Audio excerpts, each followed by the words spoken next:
जदीद सिंधी शायरी जा तमाम अहम नाला साईं डॉक्टर दर्स नमरो साहब, मोहतरम मोहम्मद इकबाल साहब ऐं मोहतरम शाह मोहम्मद पीरज़ादो साहब मूंसां गॾु आहिनि। ऐं चाहींदुसि त आउं पंहिंजे हिन सेशन जी शुरूआति उन शाइर जे सिटुनि सां कयां जंहिंसां थर में जॾहिं अनवर साहब जी मुलाक़ात थी हुई त अनवर साहब मीर मोहम्मद पीरज़ादे साहब खे फ़ोन करे चयो त तव्हांजे पासे जो हिकिड़ो अली हसन खोसो नौजवान आहे निमाणो सिंधी ऐं उहो ॾाढो ज़हीन आहे ऐं उनजी आबियारी थियणु खपे।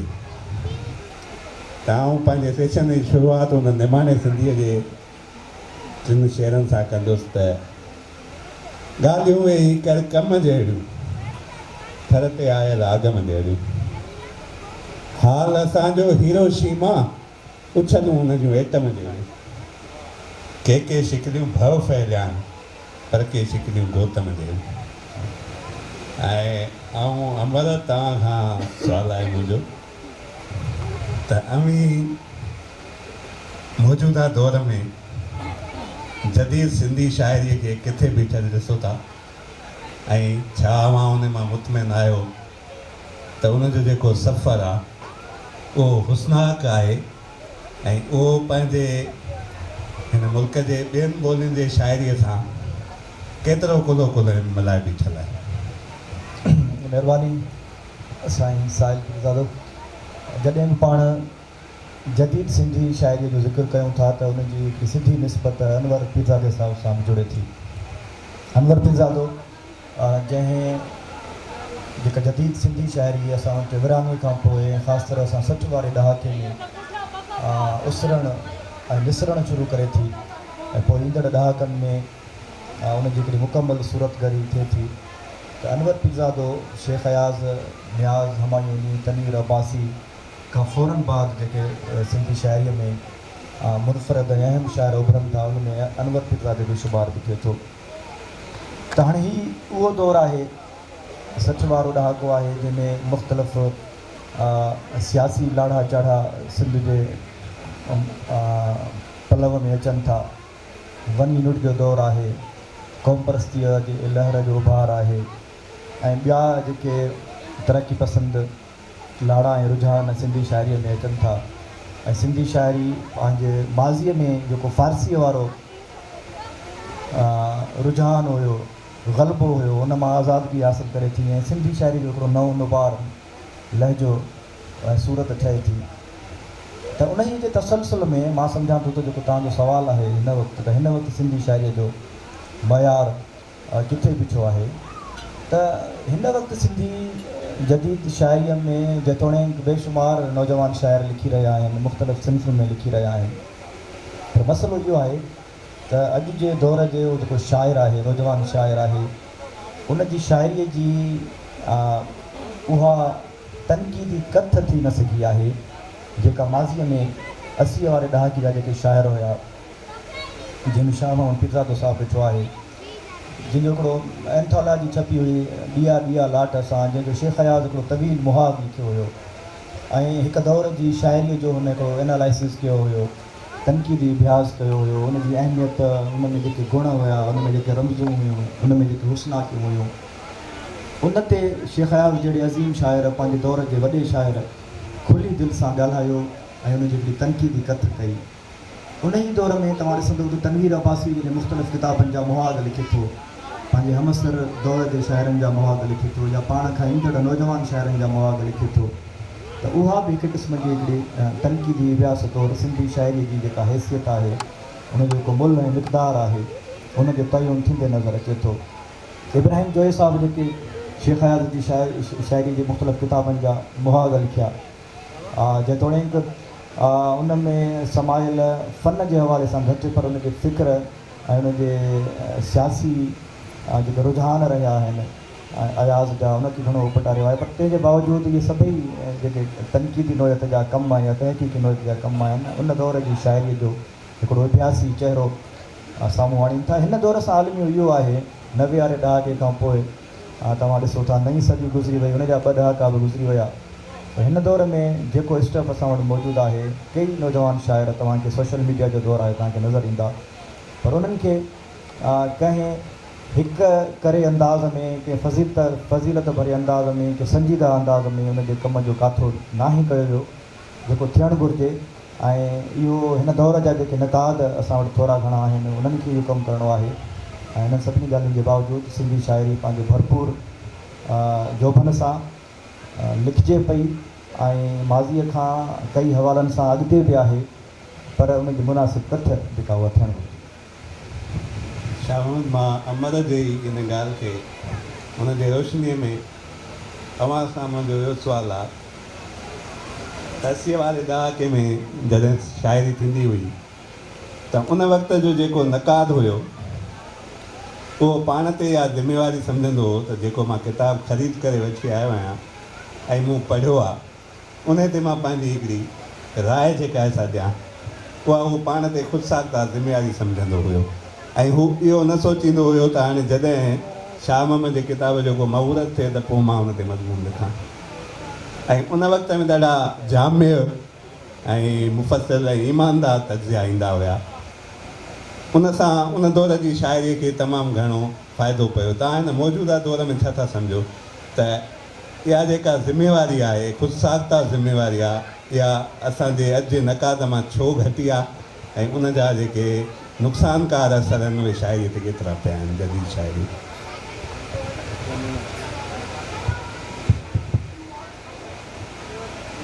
कुझु दौर माना हर दौर जी पंहिंजी हिकु मैकेनिज़म आहे।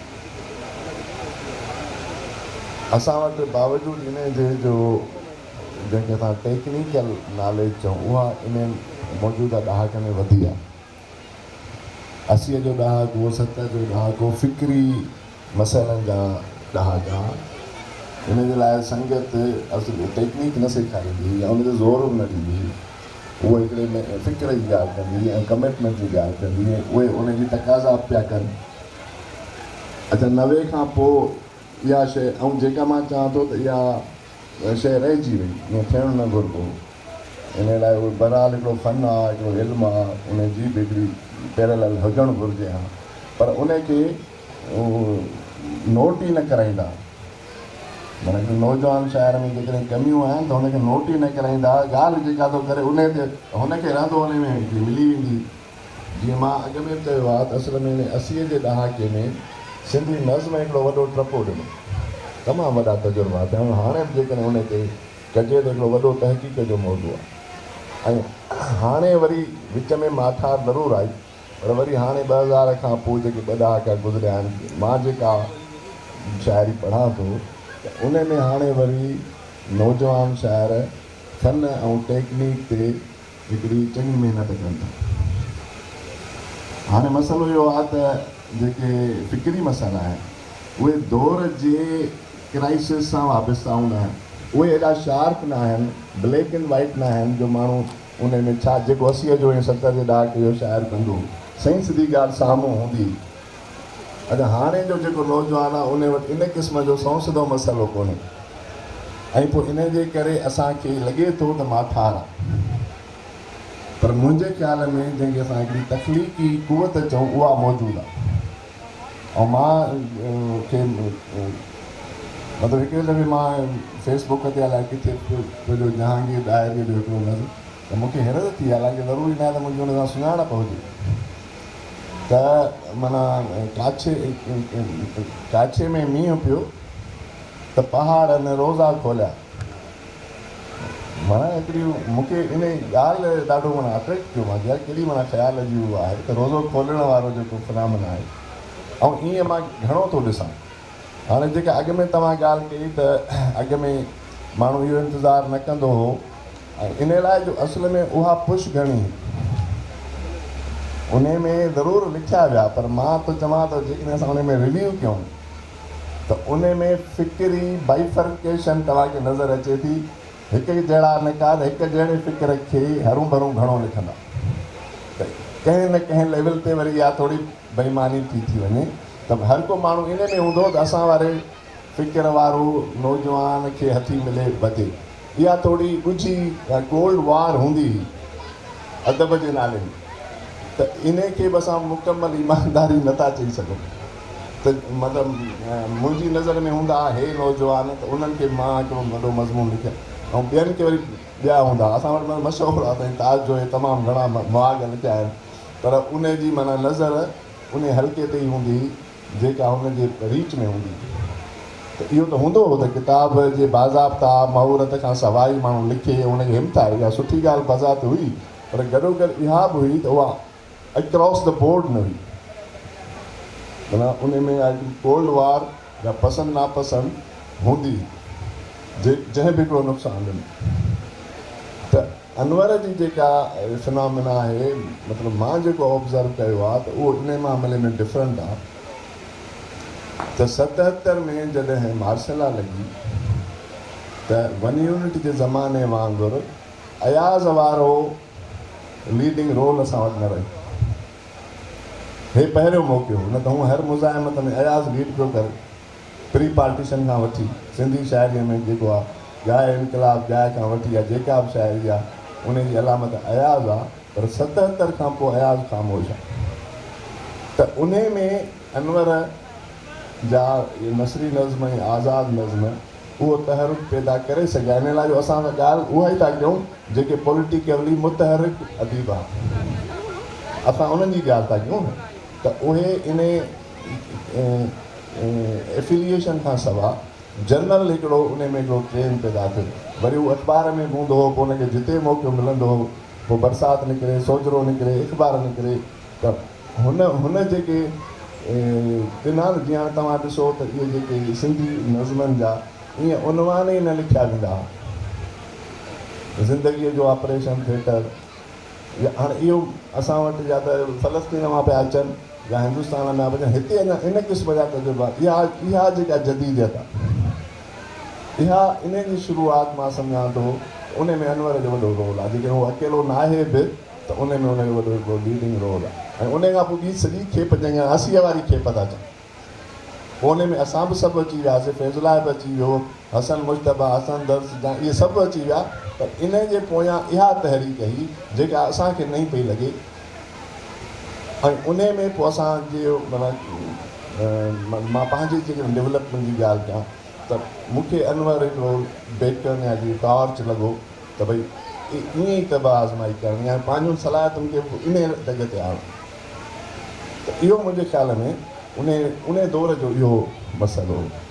ऐं हाणे बि आहे, पर हाणे जीअं इन क़िस्म जा मसइला शार्प न आहिनि।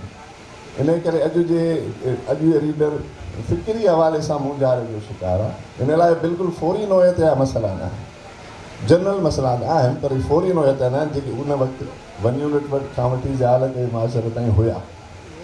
इहा थोरी क्वालिटेटिव चेंज आहे, पर इन मां मायूस थियणु न घुरिजे। इन लाइ जो हाणे वरी ॿी पॉज़िटिव ॻाल्हि इहा आहे, हुननि खे असां इहा भली मयार ॾियूं, पर असां में उहा टेक्निकल गहराई न हुई जेका अॼु जे नौजवाननि में। साईं अदर अवां जदीद शाइरीअ खे तमामु घणो वेझो खां ॾिठो आहे, उन ते अवां तहक़ीक़त कई आहे, उन ते तव्हां उनजी सहेड़ बि कई आहे। जदीद सिंधी शाइरीअ में बरड़ेजीअ जे शाइरनि जो कहिड़ो किरदारु आहे, उन ते अवां असल में पहिरियों जीअं छाकाणि त जेको मौज़ू हुयो उहो हुयो जदीद शाइरी, थोरो हिन ते बि ॻाल्हाइणु खपंदो हुयो। त सवाल हाणे जीअं वरी पोइ तनक़ीद ते अची विया, ऐं वरी जेके फ़िक्री हवाले सां जेके तनक़ीद हवाले सां तज़ाद जेके हुया असांजी सोसाइटी में, किन माण्हुनि खे प्रोमोट कयो, किन खे न। त हाणे त वरी पोस्ट मॉडर्निज़म जी ॻाल्हियूं थी रहियूं आहिनि। ऐं इहे जेके फ़िक्री तहरीकूं या अदब में आयूं, लाज़मी ओलह में पहिरियों उहे अचनि थियूं, ऐं एडवांस जेकी सोसाइटी आहे, ऐं पोइ वरी असां वटि असां उनखे फॉलो था कयूं। ख़ुदि जेका जदीदियत आहे उहा ख़ुदि उहा हिकिड़ी उहा मज़ामत हुई, क़दामत पसंदीअ जे ख़िलाफ़ु। अॻु में जेके रवैया मौजूदु हुया त इंसान खे नज़रअंदाज़ करे शयुनि खे इन्हनि खे अहमियत ॾिनी वेंदी हुई, पर जदीद त ख़ुदि उनजे ख़िलाफ़ु बग़ावत हुई। त हुननि इंसान खे मौजूदु बणायो, हुनजो फोकस इंसान खे कयो, इंसानी कैफ़ियतूं, एहसास, जज़्बा, उन्हनि खे अहमियत ॾिनी। ऐं अॼु वरी जॾहिं पोस्ट मॉडर्निज़म जी ॻाल्हियूं थी रहियूं आहिनि, जंहिंमें असांजा इहे नज़रिया आदर्श इहे असांखे टुटंदे फुरंदे नज़र था अचनि। ऐं इहा जेका माना माहौल आहे, जेको जो फिनामिना ठही आहे, इहा केतिरो असरअंदाज़ थी सघे थी इहा अॻिते हली ख़बर पवंदी, पर बहरहाल इहे हिकिड़ी शयूं ऐं तजुर्बे तौर ते असां वटि अचनि थियूं पयूं मौजूदु। ऐं असां वटि जीअं जदीद शाइरी जो जीअं तनक़ीद कई वेंदी आहे कॉन्सेप्ट जेको किशन चंद बेवस खां वठी अॻो पोइ असांजा जदीद शाइरी जी वॾी फ़हिरिस्त आहे, पर उन में सभिनि खां वॾी हासिलात जेका उहा आहे शेख हयात जी, जेको मॉडर्न शाइरी जेका जंहिंखे चइजे, जेका न सिर्फ़ु उन्हनि फॉर्मेट जे एतबार खां तजुर्बा कया, फ़िक्री एतबार खां तजुर्बा, छा त जदीदियत में फॉर्मेट अचे थो पियो, माना नसी नज़म आज़ा नज़म में जेके तजुर्बा थिया, उन्हनि जी जेका मुखालफ़त थी, उन्हनि खे कीअं हुननि फेस कयो, इन्हनि सभिनी शयुनि खे असांखे ॾिसणो पए थो। त इन हिसाब सां शेख हयाज़ ऐं उनखां पोइ काफ़ी वॾी लिस्ट आहे जंहिंमें इमदाद शरीफ़ अचे थो, अनवर फिज़ादो ऐं जेकी नई टे जेकी लिस्ट आहे, त हुननि ख़्याल जेके आहिनि पंहिंजे जदीद दौर जा ख़्याल, नयूं तशबीहूं, इस्तारा, अॼु जे दौर जा घाड़ेटा लफ़्ज़, मिसाल जा शेख हयाज़ त ॾाढा सीउ पिया, पोइ बि घिटीअ जी कुंड में कोसी सैनी मां, या बाबू बंदर उर ते सांझीअ वेर हशाम, इंगे थी अंग्रेज़ जी अञा ताईं त्राम, रिम जिम शाम, माण्हू पाछा मोत जा, रुगो मोहबत न आहे गबरू, दुनिया में कादियानी आहिनि ऐं कई ॾेवाला आहिनि, बाज़ारुनि में ताला आहिनि, हुंडियूं आहिनि, साड़ वेर जूं बुंडियूं आहिनि, कई सूद उगाइण वारा लाला आहिनि, अख़बारुनि में केॾा मिर्च मसाला आहिनि। त इहो ॾिसो त इन में जेको फ़िक्र ॾिनल आहे उहो मॉडर्न आहे, ऐं मॉडर्न फॉर्मेट बि मॉडर्न इस्तेमालु थियल आहे, ऐं लफ़्ज़ ऐं अॼु जे दौर जी, या मिसाल इंसाफ़ सिंह जो हुयो त ॾींहुं थियो यार, भोंके थो पियो रेडियो, ॾाड़े थी अख़बार, त माना जदीद दौर जा जेके फ़िक्र ऐं ख़्याल लाज़मी अहसास त जज़्बा उहे आहिनि। त हाणे इन ई साॻे तसलसल में असांजे जदीद शाइरनि न सिर्फ़ु जदीद फॉर्मेट इस्तेमालु कया, पर जदीद फ़िकुर बि ॾिनो, पंहिंजी ॻाल्हि ज़रूरु पाण कई, पर हुनजो जेको अंदाज़ हुयो न उहो जदीद हो, अॼु जे दौर जो हुयो। ऐं उन ई त साॻे तसलसल में तव्हां फिज़ादो, पोइ बलड़ी जा जेके शाइर आहिनि, तव्हां हेॾी वॾी जेका तव्हांजो जेके ज़रार तव्हां जेके फेज़ आहे, या जे तव्हां सुवालु मूंखे बलड़ी जे शाइरनि जो कयो, अमर जो, इहा नुमाइंदगी थिए थी सॼी सिंध जी नौजवाननि जी। असल में सॼी सिंध जा नौजवान जॾहिं असां जदीद शाइरी ते ॻाल्हायूं था पिया, त उन में बलड़ी जी ऑटोमेटिकली अची थी वञे, छाकाणि त इहो फ़िक्री ॿिज जेको हुयो इहो अनवर फिज़ाद जो हिते पोखियल आहे। हुन हिते लतीफ़ जा क्लासिस हलाया, ऐं लतीफ़ खे अॼु जे दौर जे हालतुनि मुताबिक़ उनखे परखियो, ऐं इहो साबित कयो त लतीफ़ अॼु जे दौर जो बि शाइर आहे।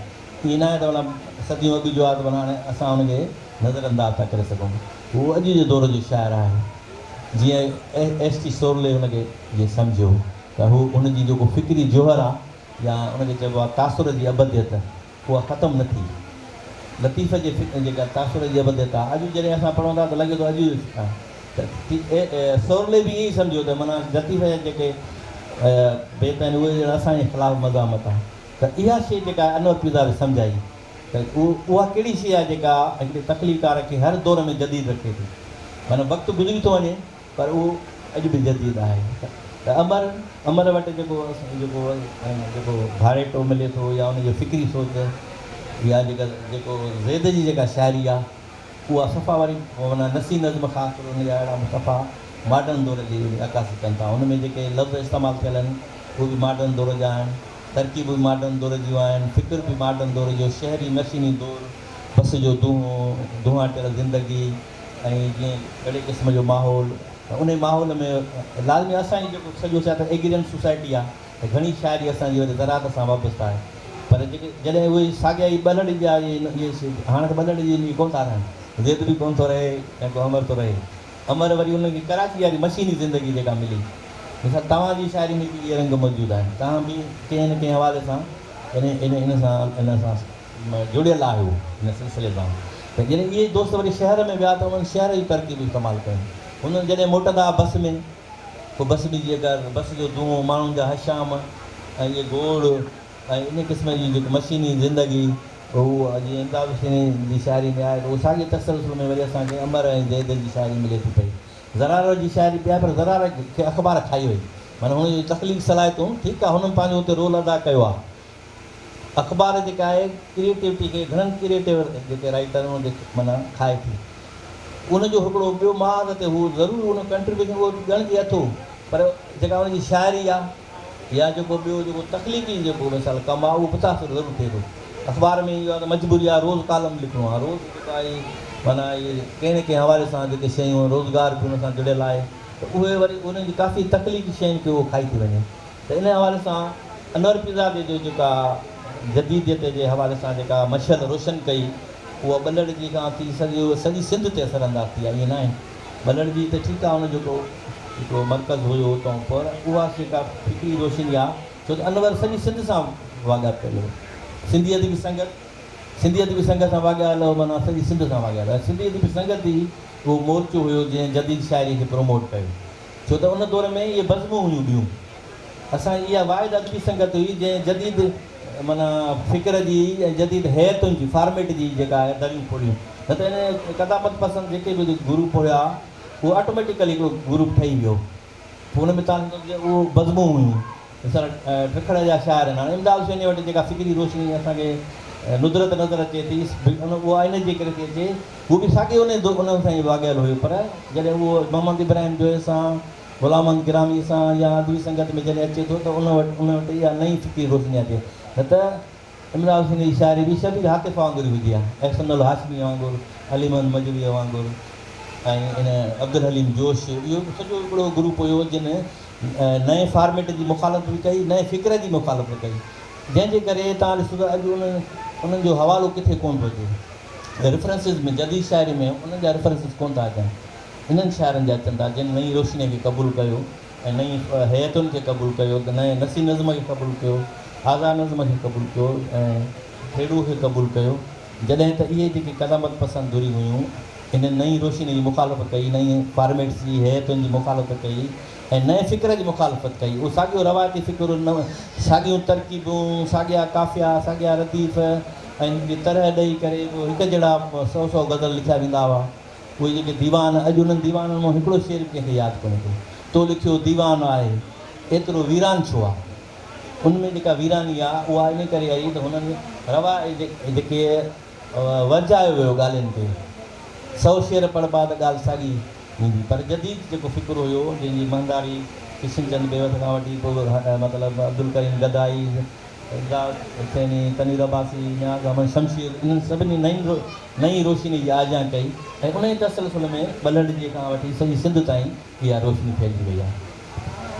अहमद जीअं साईं चयो त नई रोशनी ऐं जदीद शाइरी जी आजियां कई वई, त नईं जिन सिंफ़ुनि जी आजियां कई वई सिंधी शाइरीअ में, उन्हनि में नसरी नज़्म उहा वाहिद सिंफ़ रही जेका घणी बहस जी ऐं तनक़ीद जे दद में रही।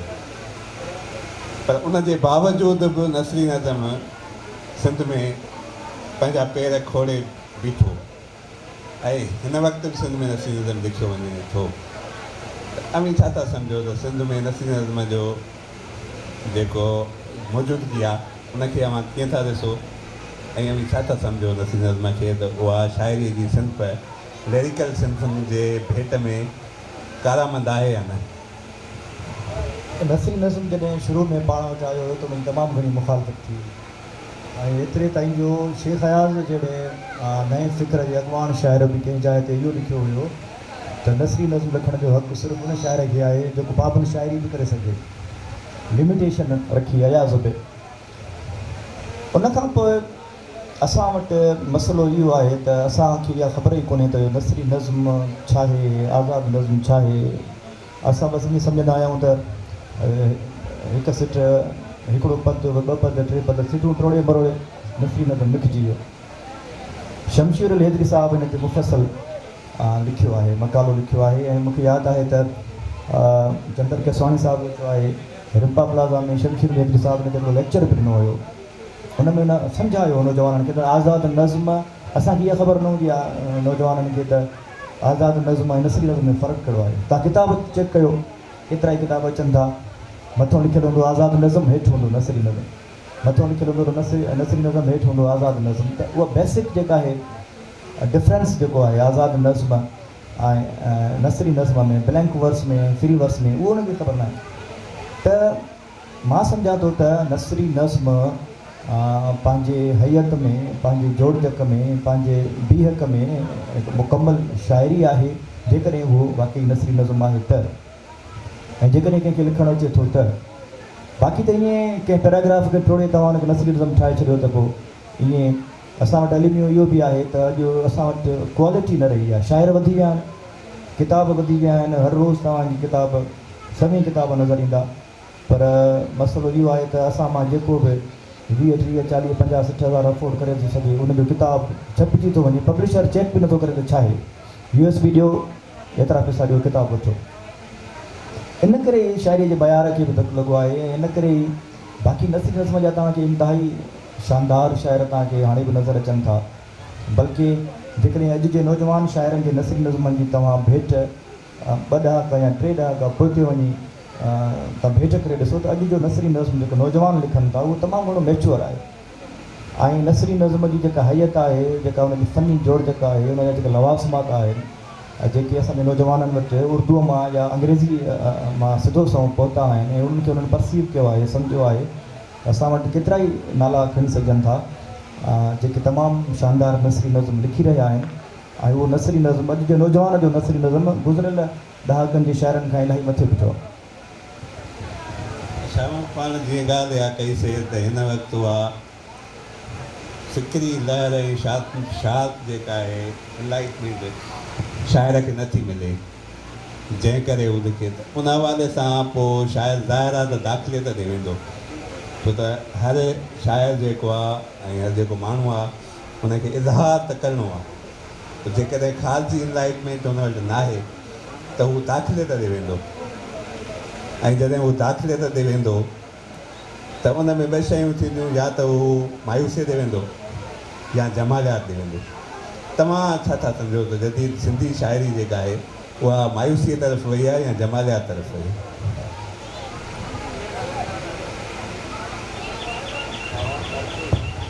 हलो, मां जे अॻ में चयो त असल में अॼु जंहिंखे चइबो आहे त मायूसीअ में त न आहे, माना हुन में हिकिड़ी जमालियात जी जुस्तजू आहे। ऐं दाख़िलियत में वञणु एॾी ख़राबु ॻाल्हि बि न हूंदी आहे। हिन लाइ जो ज़िंदगीअ जो जेको वहुकिरो आहे उहो ईअं सिधी लिकीर वांगुरु नाहे वेंदो, उहो गोल पियो फिरंदो आहे, वरी हिकिड़ी ॿुॾी वरी तरंदो आहे, वरी ॿुॾी वरी तरंदो आहे। ईअं दौरनि में थींदो आहे, शख़्सी हवाले सां थींदो आहे। उनजे करे इहा ॻाल्हि न आहे, सिर्फ़ु इहो आहे त जेकॾहिं हिकिड़ो माण्हू पसंदि थो करे या हुनखे शाइरी अट्रैक्ट थी करे त हुनजे जेके बुनियादी शयूं आहिनि उहे उन मां उहो ज़रूरु गुज़रे। मतिलबु लफ़्ज़ छा आहे, जुमिलो छा आहे, जुमिलो ठाहिबो कीअं आहे, जुमिले मां माना कीअं निकिरंदी आहे, इहा त मश्क उहो करे। ऐं उन खां पोइ ॾिसे त हाणे उहो पंहिंजे तख़युल खे इस्तेमालु करे कहिड़ियूं मानाऊं थो कढे। जेका मां तव्हांखे ॻाल्हि ॿुधाई असांजे, जेका मां पाण ते थो लागू कयां, असां जॾहिं नौजवान हुआसीं लेट 70s 80s में, त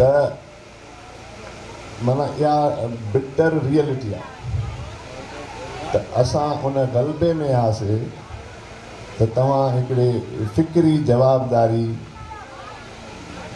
सां जुड़ियल हुजो। जे न आहियो त माना पोइ तव्हां मायूस आहियो, सोसाइटी में तव्हांजो को रोल ई कोन्हे। इन में छा आहे त पोइ माण्हू माना कुझु माण्हू पोइ ज़बरदस्ती उन वहुकरे में बि ईंदा ऐं पोइ मसनूई हूंदा।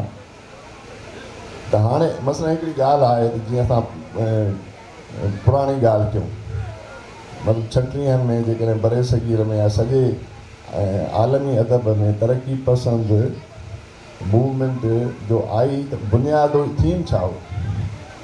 उहो थीम इहो हो त जीअं त अदीब ऐं शाइर पब्लिक में पॉपुलर हूंदा आहिनि, पब्लिक में उन्हनि जी इज़त हूंदी आहे, हुननि जो रोल इस्टेब्लिश थियल हूंदो आहे। जेकर न उहे बि असांजे हक़ में बयानु ॾींदा त असांजी तहरीक खे साथ ॾियो, माना हूअ त हैसियत त माण्हूअ खे हुजणु घुरिजे न। हाणे असां उहा करे छॾी माइनस, ऐं असां पोइ जेकॾहिं पंहिंजा ई अदीब पैदा कयूं जेके त उहा त तव्हांखे पंहिंजी सेटिस्फेक्शन थींदी, पर उहो ईअं हूंदो ई कोन त हिकिड़ो जेको हिकिड़ो जेको राइटर आहे जंहिंमें इहो फ़न आहे जो हू हिकिड़ी कहाणी थो लिखे या नाविल थो लिखे या शेर थो लिखे, उहो माण्हूअ जे दिलि में घर करे थो वञे, पोइ माण्हू हुनखे आइडियलाइज़ थो करे। ऐं पोइ उहो तव्हां असल में उन माण्हूअ खे पाण ॾांहुं छिकणु था चाहियो, पोइ तव्हां चवंदव हिन जे पसंदि जो राइटर जेकॾहिं असांजे हक़ में बयानु ॾींदो त हे बि असां ॾींदो। इहो हो असल में तरक़ी पसंदि तहरीक जो मौक़ो। त हिननि हू ॾिस मुंशी प्रेमचंद ॾे विया, अलामा इक़बाल ॾे विया, टैगोर ॾे विया, त बाबा असां हीअं था कयूं, तव्हां असांजी सपोर्ट कयो। हिन लाइ पब्लिक फिगर उहे आहे। त इहो जेको बुनियादी राइटर हुजणु, इहो त बाबा तव्हांखे एनी हाउ थियणो पवंदो। इहा सेकेंड स्टेज आहे। फ़िक्री तौर ते तव्हां कहिड़ी ॻाल्हि खे सही था सम्झो, सही सम्झंदव त भली ॻाल्हि आहे। असां इन में इहा शइ क़ुर्बान कई ऐं इहा टोटलिटीअ में सिंधी अदब जे लाइ पॉज़िटिव शइ न रही। त असां हेॾियूं शयूं स्किप कयूं। मतिलबु जीअं अमर चयो हाणे त इहो ईअं वाक़ई आहे त भई इदारा ई कोन्हनि, माण्हू ई कोन्हनि, एडिटर ई कोन्हनि, बुनियादी ग्रामर ई केरु कोन थो ॾिसे, त इहा त अञा ख़राबु ॻाल्हि आहे। त भई हिकिड़ो किताबु छपिजी थो वञे, हिन लाइ जो पब्लिशर ई हुन छा वञे, हीअं वाक़ई थिए थो। पर असुल ॻाल्हि आहे त जेको माण्हू आहे न, जेको आम माण्हू आहे, बग़ैर कंहिं चवण जे लिखे थो, उहो असल में लिखणु इज़हार करणु थो चाहे, पंहिंजी ज़ात जो, पंहिंजी शख़्सियत जो, पंहिंजो पाण खे हिन मुआशरे सां ॻंढणु थो चाहे, ऐं पंहिंजी FIR कटाइणु थो चाहे त मां बि आहियां। हाणे उहो जॾहिं उहे फ़न जूं जेके टेक्निकल लवाज़मात आहिनि, उहो जेको बेसिकली फ़न आहे, फ़न माना फाइन आर्ट आहे न। फाइन आर्ट माना लफ़्ज़नि जे इस्तेमालु करे तव्हां हिकिड़ी अहिड़ी एनर्जी था पैदा कयो जो माण्हू खे रुआरे बि विझे थी, खिलाए बि विझे थी, गुस्सो बि ॾियारे सघे थी, प्यार बि करे सुम्हारे बि सघे। इहे लफ़्ज़नि जी असरु आहे, उहो त सिखो न। ऐं उहो माण्हू सिखण जी हुन में अर्ज़ु आहे, शौक़ु आहे, उहो ॾिठो थो वञे। ऐं पर आहे इहो जो कुझु गैर ज़रूरी इंटेलेक्चुअल बहस आहिनि जेके घणनि नौजवाननि खे ख़ासि तौर ते कंफ्यूज़ था कनि। ऐं उन्हनि मां हिकिड़ो इहो बि आहे त भई नसरी नज़म शाइरी बि आहे या न आहे। हालांकि मुंहिंजे ख़्याल में इहो हाणे त इशू रहियो न आहे। हाणे शाइरीअ जी डेफिनेशन अॻ में तव्हां कयो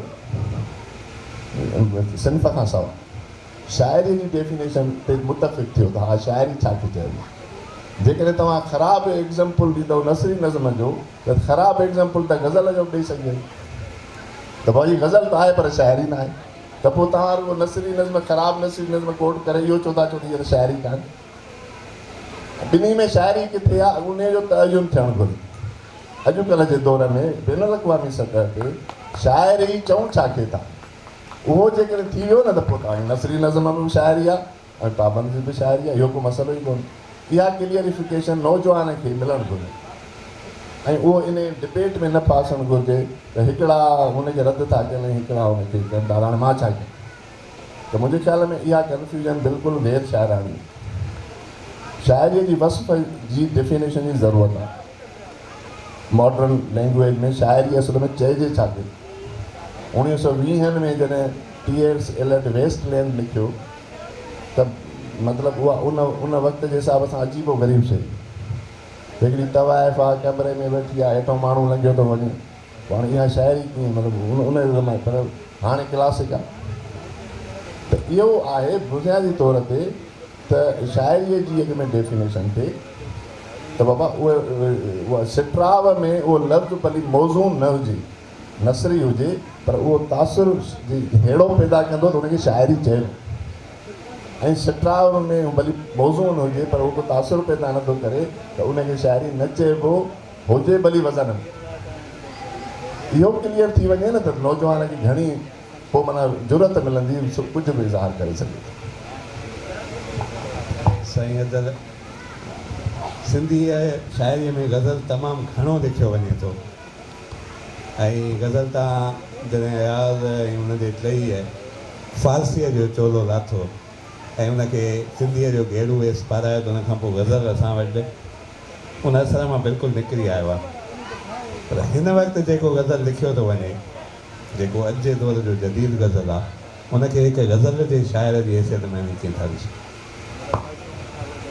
साईं हाणे ॻाल्हियूं गॾियल सॾियल हलनि थियूं पियूं ऐं फॉर्मेट जी जीअं हाणे शामनि ॻाल्हियूं कयूं नसी नज़म जे हवाले सां त शाइरी छा आहे। पहिरीं ॻाल्हि त उहा हुजे त शाइरी हुजणु खपे।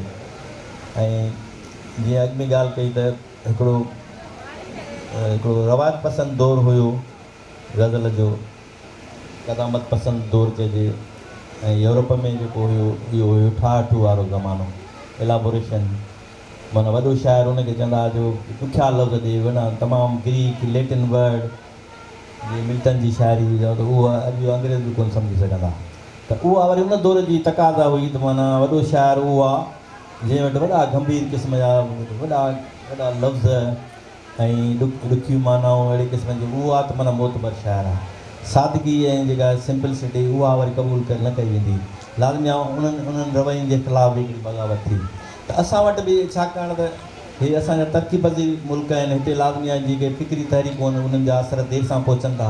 पोइ एडवांस सोसाइटी आहे उते उन्हनि मुआशरनि में जेका अदब जी, इल्म जी, आर्ट जी जेका तरक़ी थिए थी ऐं कहिड़नि बुनियादनि ते थिए थी, उन्हनि जा असर असां ताईं देरि सां ई था पहुचनि।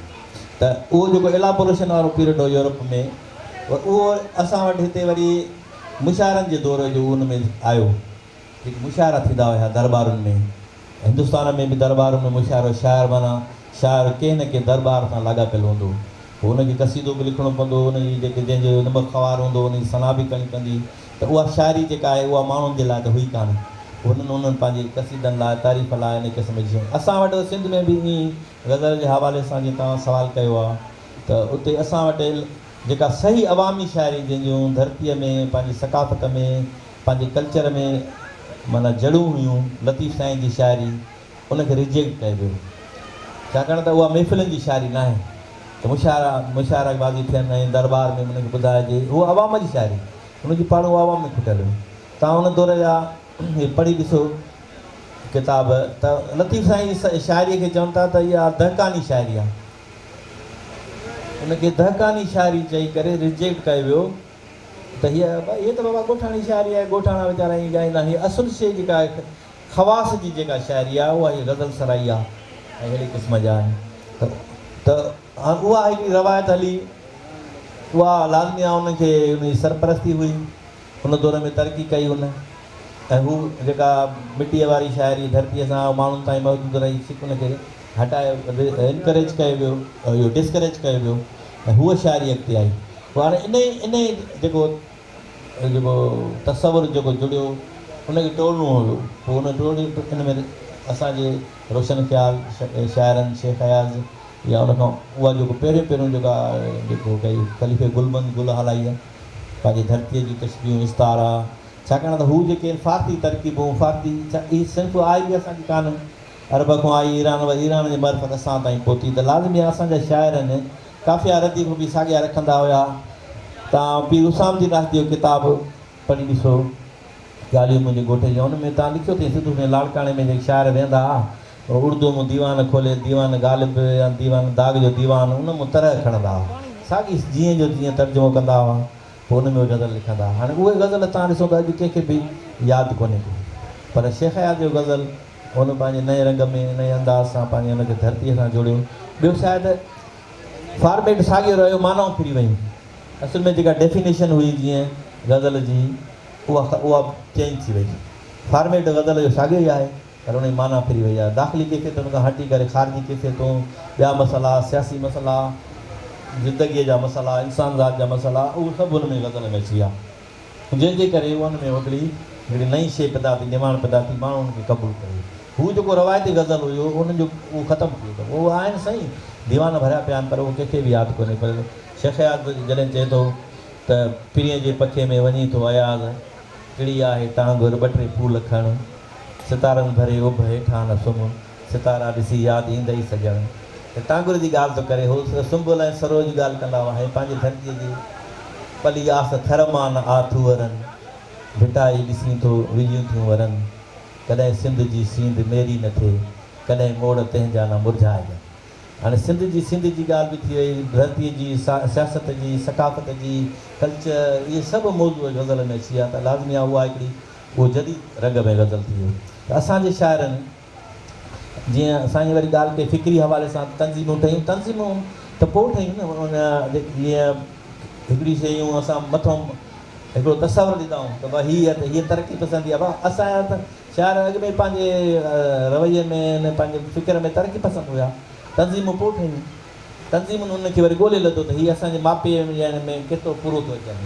या शाइर त आज़ादु हूंदा आहिनि न, उन्हनि खे इन्हनि जी परवाह न हूंदी आहे त अंजुमन तरक़ी पसंदि मुस्लिम थी कहिड़ी डायरेक्शन थी ॾिए या सिंधियत बि संगत असांखे कहिड़ी डायरेक्शन थी ॾिए। असां आज़ादु आहियूं उन पंहिंजी फ़िक्री हवाले सां किथे कंहिं ज़माने में इहे पाबंदियूं हूंदियूं वाबस्तगी थी वेंदी हुई शाइर जी पंहिंजे वतन सां माण्हू सां केतिरी आहे, उहा त लाज़मी आहे हिकिड़ी अंडरस्टूड ॻाल्हि आहे त पंहिंजी धरतीअ सां माण्हू सां उहा पर पंहिंजे फ़िक्री हवाले सां उहो आज़ादु आहे पंहिंजी सिंफ़ुनि में पंहिंजी फ़िक्र में। इन करे इहे तंज़ीमूं कंहिं हद ताईं उनखे उत्साह ज़रूरु ॾियनि थियूं, पर उनजी कॾहिं कॾहिं वरी जीअं शामन साहब चयो त माना उहो उन्हनि जी डायरेक्शन में उहो सिर्फ़ु उन्हनि जे उनजी हिकिड़ी प्रचारिक फोटो थी वञे माना हिकिड़ी, छाकाणि त उन्हनि खे उन्हनि जी तंज़ीम खे इहा ज़रूरत हुई त हिकिड़ो अहिड़ो शाइर खपे जेको असांजे फ़िक्र जो प्रचार करे, त उहा शाइरी मां सम्झां थो उहो घणो वक़्तु हली कोन थी सघे। ॻाल्हि जदीद शाइरीअ जी थी हले ऐं मूंसां टे ख़ूबसूरत जदीद शाइर वेठा आहिनि ऐं उनजो कलाम मां न ॿुधां त इहा जदीद शाइरीअ सां नाइंसाफ़ी थींदी, उन करे आउं गुज़ारिश कंदुसि अमर इक़बाल खे त उहो पंहिंजी शाइरीअ सां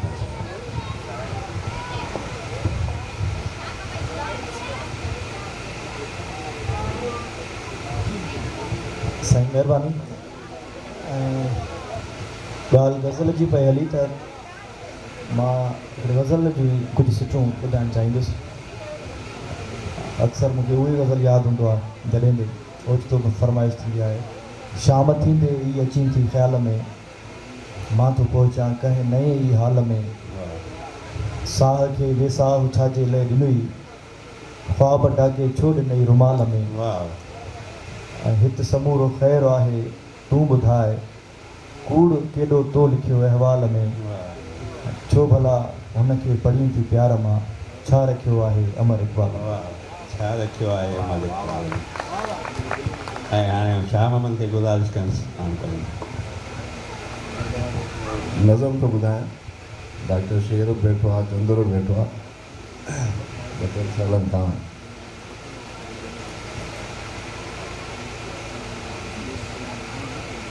नज़्म जो उनवान आहे डिमेंशिया, ऐं इहो आहे हिकिड़े क़िस्म जी अॼुकल्ह जदीद मेंटल इलनेस आहे त माण्हू सां यादाश्त विसरी थी वञे, पर उहा थिए इब्तिदा में नंढी नंढियुनि ॻाल्हियुनि खां शुरू थी थिए ऐं पोइ उहा एंड में डिमेंशिया जे असर में थो अचां। शायदि डिमेंशिया जे असर में थो अचां शायदि, अचानक कंहिं चौराहे ते अची जीअं ई बती ॻाढ़ी थी बीहारे, अचानक कंहिं चौराहे ते अची जीअं ई बती ॻाढ़ी थी बीहारे, छिके हिकु वहुकरो कंहिं यादि जो गेले वञे थो, उते पहुची वञा थो मां जिते मुंहिंजे हिसे जो अनु अञा हाणे पीअण जे लाइ चकीअ वारे चकीअ में आ विधो सारो। अटे जी रही हवासनि खे थी महकाए, ततीअ में मां अटो पंहिंजो खणी घर ॾे जो वञिणो हा, पोयां हिकु शोर ट्रैफ़िक जो वॼाए हान थो मूंखे करे होशियार, ऐं मूंखे घड़ी पर लाइ लॻे थो मूंखां विसरी वियो आहे रस्तो पंहिंजे घर जो। डिमेंशिया जे असर में थो अचां शायदि। जॾहिं मां कार बीहारी भरियल बाज़ार में कंहिं जाइ ते ऐं थो वञा का शइ गिनण कारण, उते कुल्फीअ जे ठेले खे ॾिसी मूंखे कनाए थो उहो होको, ॿुधी जेको फिटाए रांदि डोड़ियो हुम आनक ते अची कुल्फी वठण जे लाइ। गुलाबी मां वठण जी सद रखी सांढे गुलाबीअ लाइ खपे ॿियानी,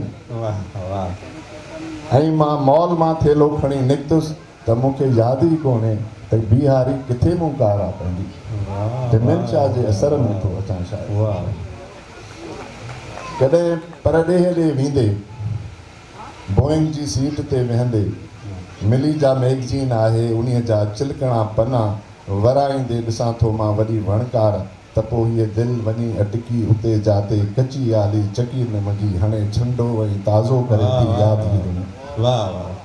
उहा चकी मां तोखे ॾेई तुंहिंजे वर में लिकायल खट मिठड़ा थो घुरां, ऐं तूं ॾेई को तूल नखरे खे सिकाईं थी, ऐं बोइंग उॾियो कॾहिं मूंखे अहसासु ई कोन्हे। डिमेंशिया जे असर में थो अचां साईं। वाह वाह दुबई घुमंदे जॾहिं इरशाद सां गॾु सोन जी बाज़ार में ज़ेवर ॾिठासीं वाह ऐं तन में जड़ियल झिरमिर कंदड़ नग तिरवरा पिया कनि।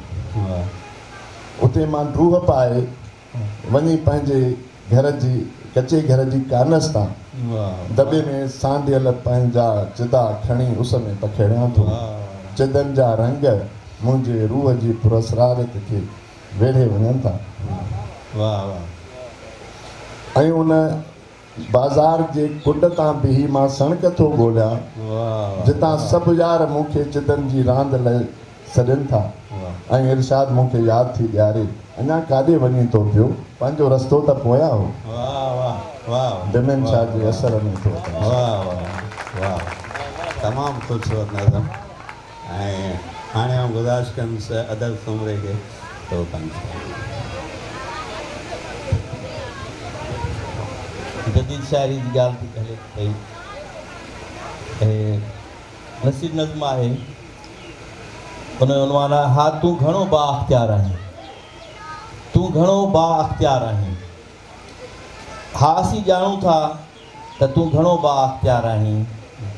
उॼायल हरणीअ खे पंहिंजी जीप आॾो डोड़ाए डोड़ाए शिकार करे सघीं थो, पर थर जी वारीअ ते पहिरें उघाड़े डोड़ंदड़ माई भाॻे जे सदाउनि खे रोकणु तुंहिंजे वस में न आहे। वाह वाह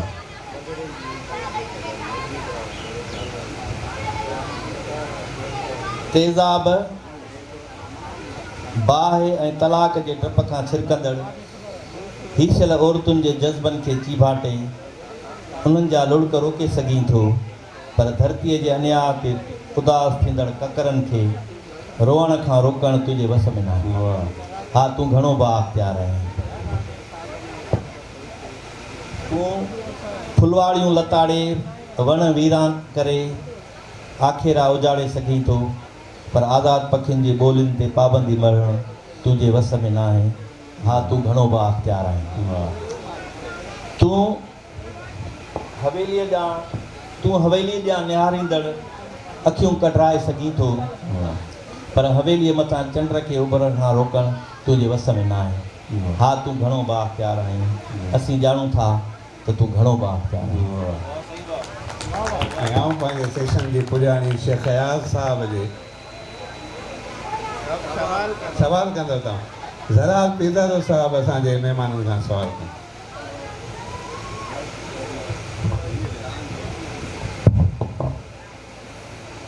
सिंधी शाइरीअ जे हवाले सां हिते असां मर्दनि जी बि अॼुकल्ह सिंधी अदबी संगत आहे बरड़ी जंहिंमें हर हफ़्ते गॾिजाणी थिए थी। औरतुनि जी बि सिंधी अदबी संगत आहे ऐं नयूं शाइराऊं नवां शाइर शाइरी करणु चाहिनि था।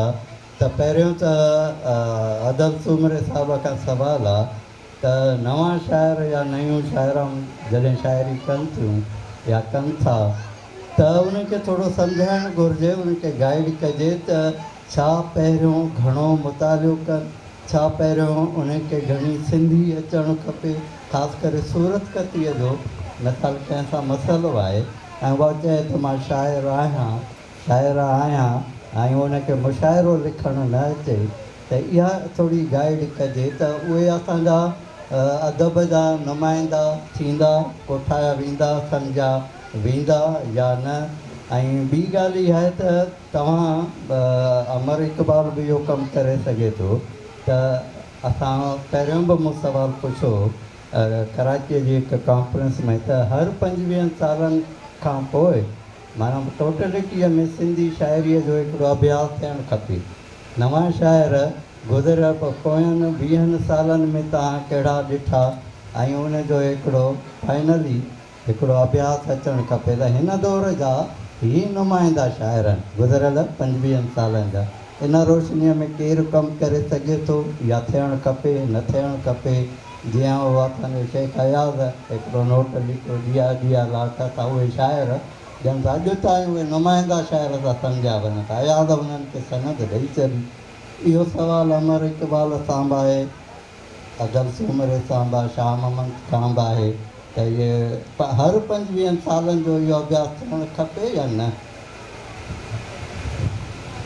साईं हाणे पोइट्री त हाणे हिकिड़ा एहसास ऐं जज़्बा आहिनि, फीलिंग्स आहिनि, उन में इमोशन्स आहिनि ऐं तख़य्युल आहे।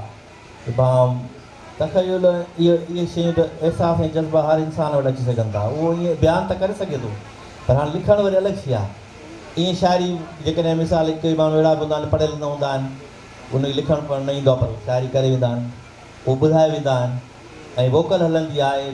काफ़ी अहिड़ा माण्हू आहिनि जेके इलाही तमामु सुठी शाइरी कनि था, उन्हनि खे यादि बि आहे पंहिंजी शाइरी।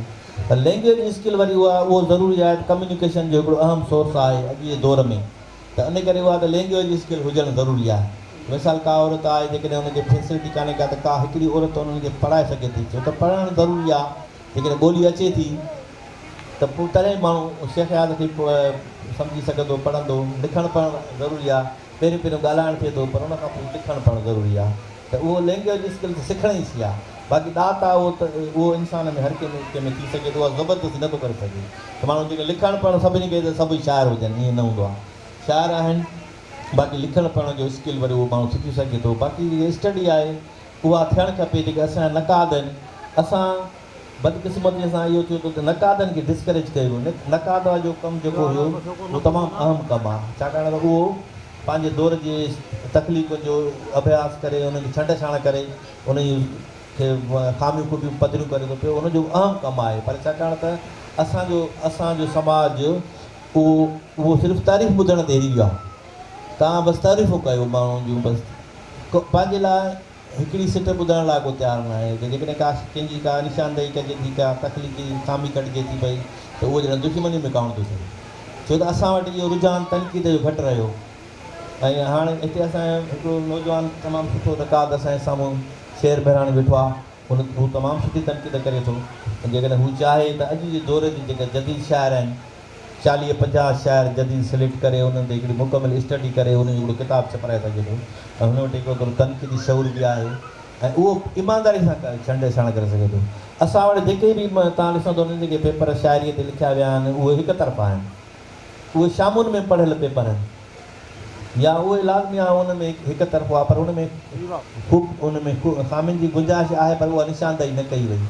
त इहा ज़रूरी आहे त हिकिड़ो अहिड़ो को नक़ाद हुजे जेको उहो उन शयुनि खे, छो त असां नक़ादनि खे डिस्करेज कयो आहे। मुमताज़ महर बि पंहिंजो उहो माना कमु, छाकाणि त ॾुखियो कमु आहे इहो, उन में पज़ीराई घटि थी मिले ऐं दुश्मनी वधीक थिए थी, जंहिंजे करे हर को माण्हू तनक़ीद खां लवाए थो। त हाणे वॾो शाइर हीअ त रिकग्नाइज़ शाइर थी वियो आहे, हाणे हिनखे मां लिखां कीअं? मां इन हालांकि हुन में ख़ामी आहे, पर मुंहिंजी दिलि नथी चए त मां हुनखे इहा ख़ामी ॿुधायां, यार इहे मथां नाराज़ थी वञे, यार हिन जा दोस्त बि नाराज़ थी वेंदा, सॼे ग्रुप खां मां ॿाहिरि निकिरी वेंदुसि। हिकिड़ियूं ग्रुप ठहियल आहिनि, ॿिया लाबियूं ठहियल आहिनि, उहा पंहिंजा हिकिड़ा मयार मुक़ररु थियल आहिनि, पोइ माण्हू बि लवाए थो पियो। पर शेर महिराणी जी मां वेझड़ाई में जेके मां तनक़ीदूं पढ़ियूं आहिनि, त हुन में कुझु ज़रूरत आहे, उहो हिमत सां वॾी ॻाल्हि करे सघे थो, या माना हुन ते तनक़ीद बि थी, हालांकि फेसबुक ते कंहिं लिखियो हुनखे त ताज बलोच, छाकाणि ताज बलोच पंहिंजे दौर जो भई उहो हिकिड़ो वॾो शार्प नक़ाद हुई, तमामु उन्हनि जी जेका तनक़ीदी अप्रोच हुई उहा। इहा ॿी ॻाल्हि आहे त उन्हनि जे किन शयुनि सां इख़्तिलाफ़ माण्हू रखी सघनि था, पर हुन में हिकिड़ी क्वालिटी हुई, हिकिड़े वॾे नक़ाद जी हिकिड़ी ख़ूबी हुन में हुई। अॼु जे दौर में जेके ॾिठो वञे त ताज बलोच जहिड़ो नक़ाद, पोइ हाणे उन्हनि दोस्तनि वरी शेर बहिराणी खे चवंदा ताज बलोच जो तसलसुल आहे, त ताज बलोच वांगुरु ठीकु आहे, उन में जेकॾहिं इहे आहे हिकिड़ी क्वालिटीज़ आहिनि उन्हनि शयुनि खां ज़ाती, छाकाणि ज़ातियात जॾहिं अची वेंदी आहे न, पोइ नक़ाद इंसाफ़ न करे सघंदो। पंहिंजी ज़ाती तालुकात ऐं पसंदि नापसंदि खे पासीरो रखी तख़लीक़ खे बुनियादी मुहरक बणाए करे उन ते तनक़ीद करे ईमानदारीअ सां, त मां सम्झां थो त शेर बहिराणी हिते असां वटि वेठो आहे, उहो हिकिड़ो वॾो कमु करे सघे थो। इहो ज़रार जो जेको बुनियादी सुवालु हो, इहो पहिरीं ॻाल्हि त शेख अयाज़ हाणे कोन्हे, माना शेख अयाज़ जी असुल अहमियत हुई त उहो कंहिं ते कहिड़ी थो राय ॾे, या एंथोलॉजी कोई स्टैंडर्ड न हुई। हुन लाइ इहा एंथोलॉजी त हुननि चयो अथव जेके परूड़ में शाइर छपिया आहिनि उन्हनि ते ॻाल्हाए था, इहा त की ईमानदारीअ वारी एंथोलॉजी कान थी न, मतिलबु इहो त को मयार ई कोन्हे त जेके परूड़ में छपिजनि उन्हनि ते रुॻो लिखो। पर बहरहाल जीअं त ऐं हाणे वरी अयाज़ जहिड़ी शख़्सियत बि कान्हे। तव्हां ॾिसो असां वटि हाणे most senior knowledgeable best editor आहे इमदाद हुसैनी। तव्हां फेसबुक ते ॾिसो इमदाद हुसैनी सां ॿार केॾी जुलह था कनि, मतिलबु न त भई ॿोली छा आहे फन छा आहे भई उहो बि जेकॾहिं तव्हां वटि क़बूल न आहे त शेर मेहराणी किथे तव्हां हिकिड़ी ॿी वॾी हुन में था विझो। माना इहा जेका तव्हां ॻाल्हि कई त इहा एक्सपेक्टेशन न आहे, हालांकि इहा शइ एक्सपेक्टेशन खां सवाइ हुजे त उहा ॿी ॻाल्हि आहे। त तव्हां को बि हिकिड़ो शाइर खणो ऐं हुन जो हिकिड़ो अभ्यास लिखो। मां नथो सम्झां त उहो मुकमल हूंदो, इन लाइ ज़रूरु तव्हां का सिलेक्शन कंदो। पर बाक़ी हाणे इहो ईअं थींदो आहे त जीअं हाणे असां मुंहिंजी ख़ासि तौर ते इहा हूंदी पॉइंट हूंदी त भई काके अनवर जो मजमूओ जेकॾहिं बर वक़्तु अचे हा त उन जो सिंधी अदब में हिकिड़ो रिकॉर्ड थिए हा ऐं उन जो हिकिड़ो कमु थिए हा। ऐं उहो न थियो, वक़्तु गुज़री वियो ऐं असां उनखे छपियो छा हाणे उहा माण्हू उन नस्ल जो माण्हू उनखे पुराणी शाइरी सम्झी पियो करे। त इहे कोताहियूं थियनि थियूं। ऐं ख़ासि तौर ते जीअं हाणे असां ॾिसूं या हाणे फेस बि ज़ादो आहे असांजो आहे, हाणे जेकॾहिं हू पाण मुतहरिक न आहे त माना हुनजी शाइरी नथी अचे। पर मां सम्झां थो त जॾहिं बि ईंदी त उहा हिकिड़ी स्टिर पैदा कंदी, हिकिड़ो तहरुक पैदा कंदी, इन लाइ जो माण्हुनि खे उहो लहजो शायदि विसरी वियो यार हीअं बि ॻाल्हि कबी आहे। हुनजो हिकिड़ो डिक्शन आहे पर्सनल, उहो हुजणु घुरिजे। वक़्तु ते अचे हा त अञा भलो थिए। त इन जे लाइ इहा लिमिट असल में आइडियलिस्टिक आहे, पर मुमकिन आहे। न को तव्हां 10 गॾु करे था सघो, न को 50 गॾु था करे सघो, न को 20 गॾु था करे सघो, त हे नुमाईंदा आहिनि ऐं इहो ॾाढो ॾुखियो कमु थींदो। ऐं न को वरी शेख अयाज़ जहिड़ी पर्सनैलिटी आहे। इन लाइ तव्हां ॾिसो शेख अयाज़ जी अयाज़ जानीअ ते जेका आया उहा न आहे। असल में उन बहाने हिकिड़ो वॾो मुक़दमो लिखी वियो, इहो वॾो कमु थी वियो। त उहा नज़र ॿी आहे ऐं उहो बसि हुननि खां जिन दोस्तनि कमु वरितो उहो कहिड़ो बि हुजे पर बहरहाल वॾो कमु। त इन हिसाब सां इहो कॾहिं बि न गिरफ़्त में न ईंदो। तव्हां 10 खणंदव त चवंदा 20 हुजनि, 20 खणंदव त 50 हुजनि, 50 हुजनि, हाणे त हज़ारनि में आहिनि। त पोइ तव्हांखे इहो ॾुखियो थी वेंदो त भई ऐं दौर कहिड़ो मुतयन कजे, कहिड़ा 10 साल मुतयन, ऐं उन सां इहो थोरो डिबेटेबल मसइलो थी वेंदो मुंहिंजे ख़्याल में। बाक़ी इहो आहे त टाइम टू टाइम अचणु घुरिजे। जेका अदल ॻाल्हि कई त रुॻो महूरत ते या रुॻो तबसरे जे लाइ मज़मून न लिखियो वञे, पर कहिड़ा रिसाला हुजनि जेके रिव्यूज़ कनि, इंडिपेंडेंट रिव्यूज़ कनि ऐं पोइ उन में कुझु अहिड़ियूं ॻाल्हियूं कनि जेके मुशाहिदे जूं ग़लतियूं थी सघनि थियूं, ॿोलीअ जूं ग़लतियूं थी सघनि थियूं। ऐं प्राइमरली त जेकॾहिं उन में को हिकिड़ो बि नज़्म अहिड़ो आहे जेको जेकॾहिं न हुजे हा त उहो उन में लिखियलु हुजे त भई हीउ हर भरो आहे, न हुजे हा त को फ़र्क़ु कोन्हे ऐं रद हुनजे किताब जे वज़न खे घटाए थो। त इन क़िस्म जूं ॻाल्हियूं पोइ उहो इंडिपेंडेंटली तनक़ीद में करे सघजनि थियूं।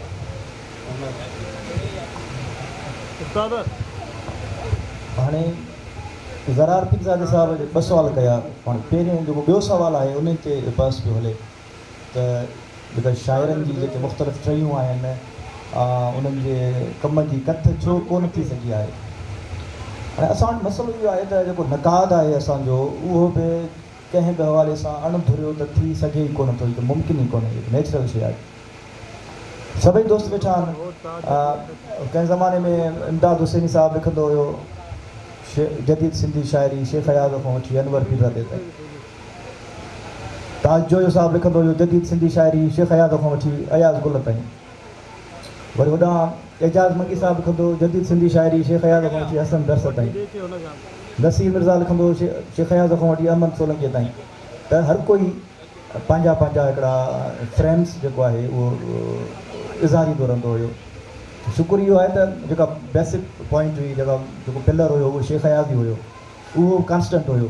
बाक़ी हर को जदीद सिंधी शाइरी खे पंहिंजी संगत साथ इहो नेचुरल बि आहे, पंहिंजे इल्मी फ़िक्री जेको हुननि जो रुझान आहे, लाड़ो आहे, मिज़ाज आहे।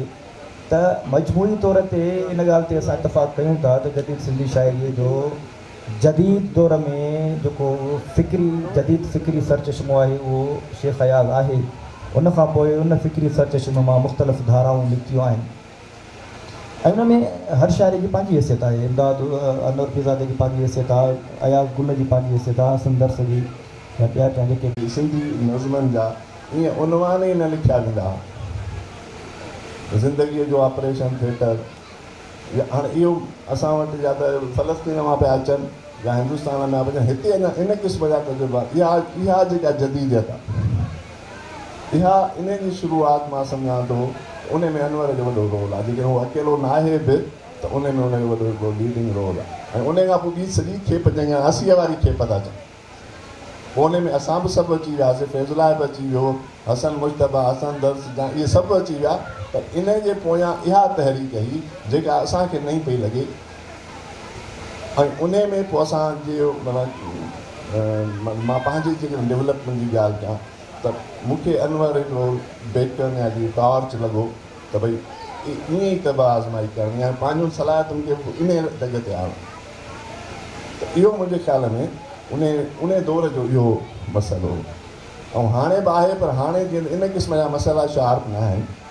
इन करे अॼु जो रीडर फ़िक्री हवाले सां मुंझारे जो शिकार आहे। इन लाइ बिल्कुलु फौरी नोयत जा मसइला न आहिनि, जनरल मसइला न आहिनि, पर फौरी नोयत न आहिनि जेके उन वक़्तु 1 यूनिट वटि खां वठी ज़ाल जे माशरे ताईं हुया। इहा थोरी क्वालिटेटिव चेंज आहे, पर इन मां मायूस थियणु न घुरिजे। इन लाइ जो हाणे वरी ॿी पॉज़िटिव ॻाल्हि इहा आहे, हुननि खे असां इहा भली मयार ॾियूं, पर असां में उहा टेक्निकल गहराई न हुई जेका अॼु जे नौजवाननि में।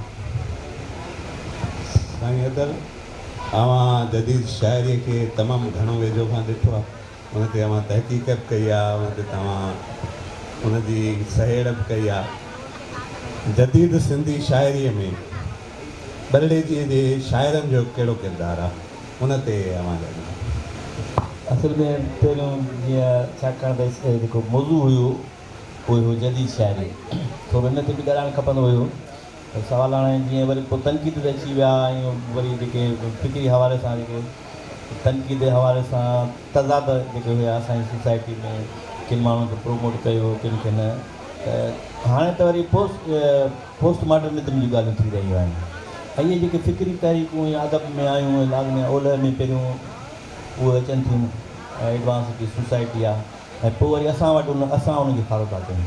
ख़ुदि जेका जदीदियत आहे उहा ख़ुदि उहा हिकिड़ी उहा मज़ामत हुई, क़दामत पसंदीअ जे ख़िलाफ़ु। अॻु में जेके रवैया मौजूदु हुया त इंसान खे नज़रअंदाज़ करे शयुनि खे इन्हनि खे अहमियत ॾिनी वेंदी हुई, पोइ जदीद त ख़ुदि उन जे ख़िलाफ़ु बग़ावत हुई।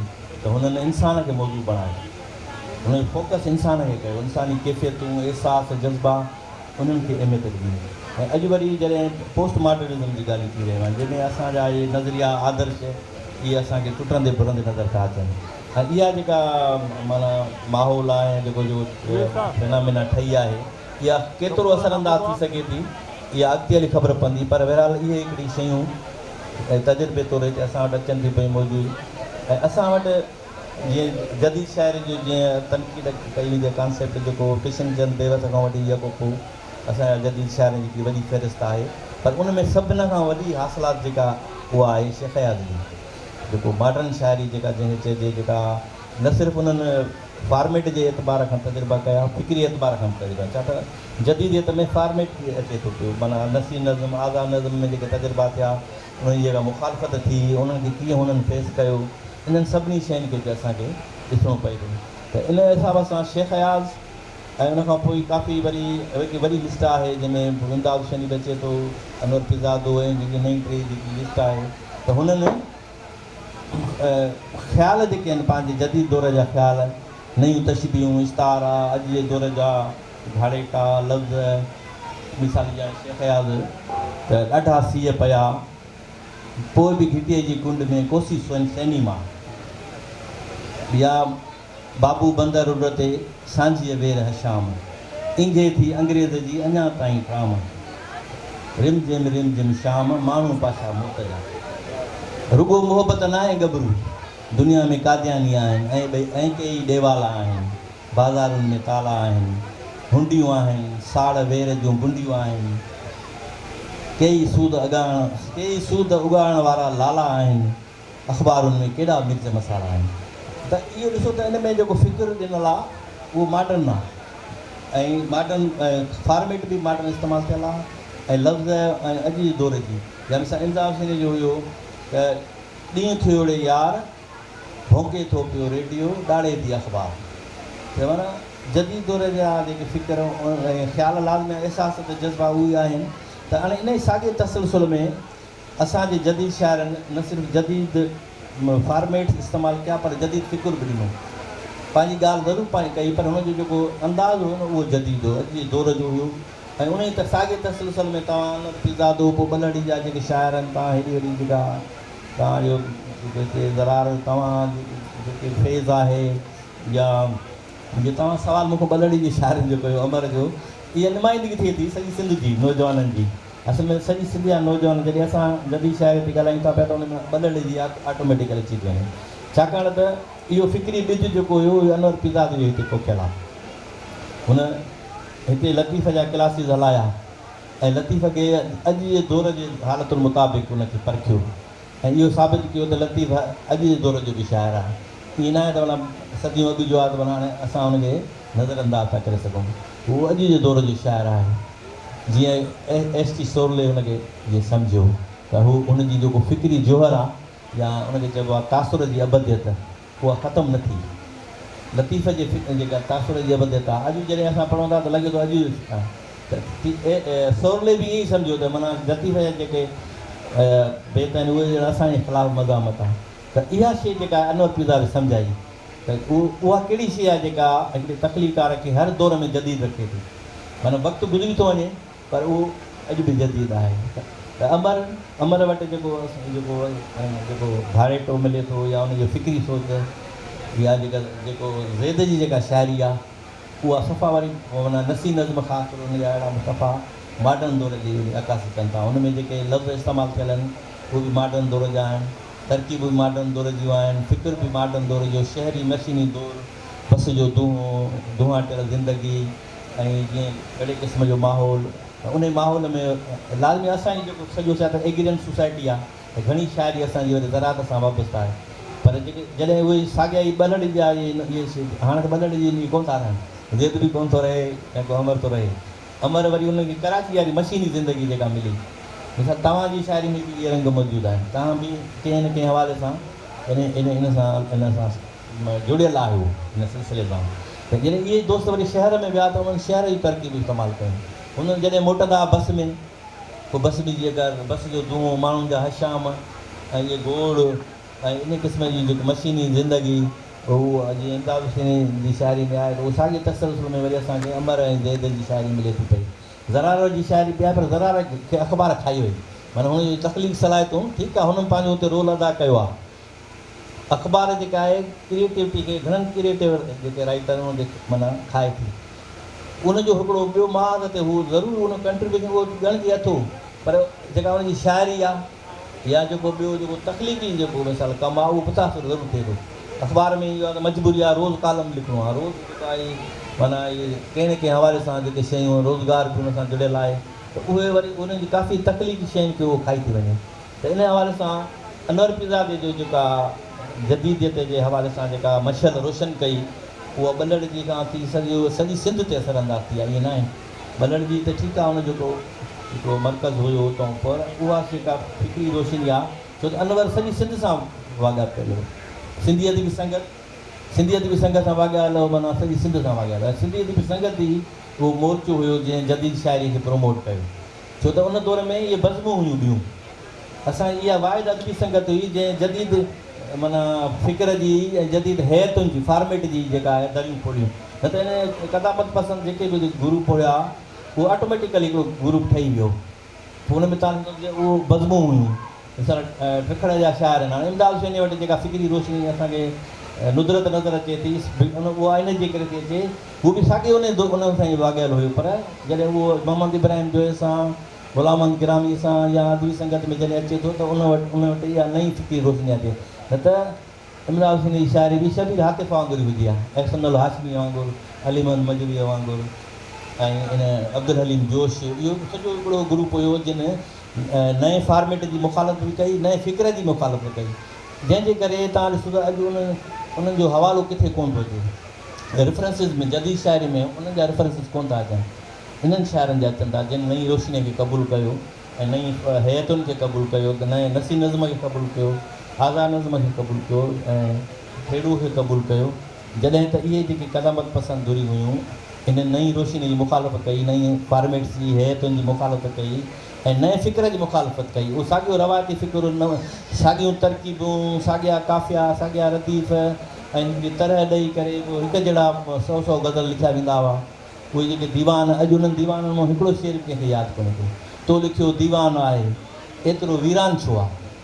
उनमें जेका वीरानी आहे उहा इन करे आई त हुननि रवा जेके वरजायो वियो ॻाल्हियुनि खे, 100 शेर पढ़बा त ॻाल्हि साॻी ईंदी। पर जदीद जेको फ़िक्र हुयो जंहिंजी महंदारी किशन चंद बेवत खां वठी पोइ मतिलबु अब्दुल करीम गदाई, सैनी, तनीर अब्बासी, नियाज़ अहमद शमशीर, इन्हनि सभिनी नई रोशनी जी आजा कई ऐं उन तसलसल में बलड़जे खां वठी सॼी सिंध ताईं इहा रोशनी फैलिजी वई आहे।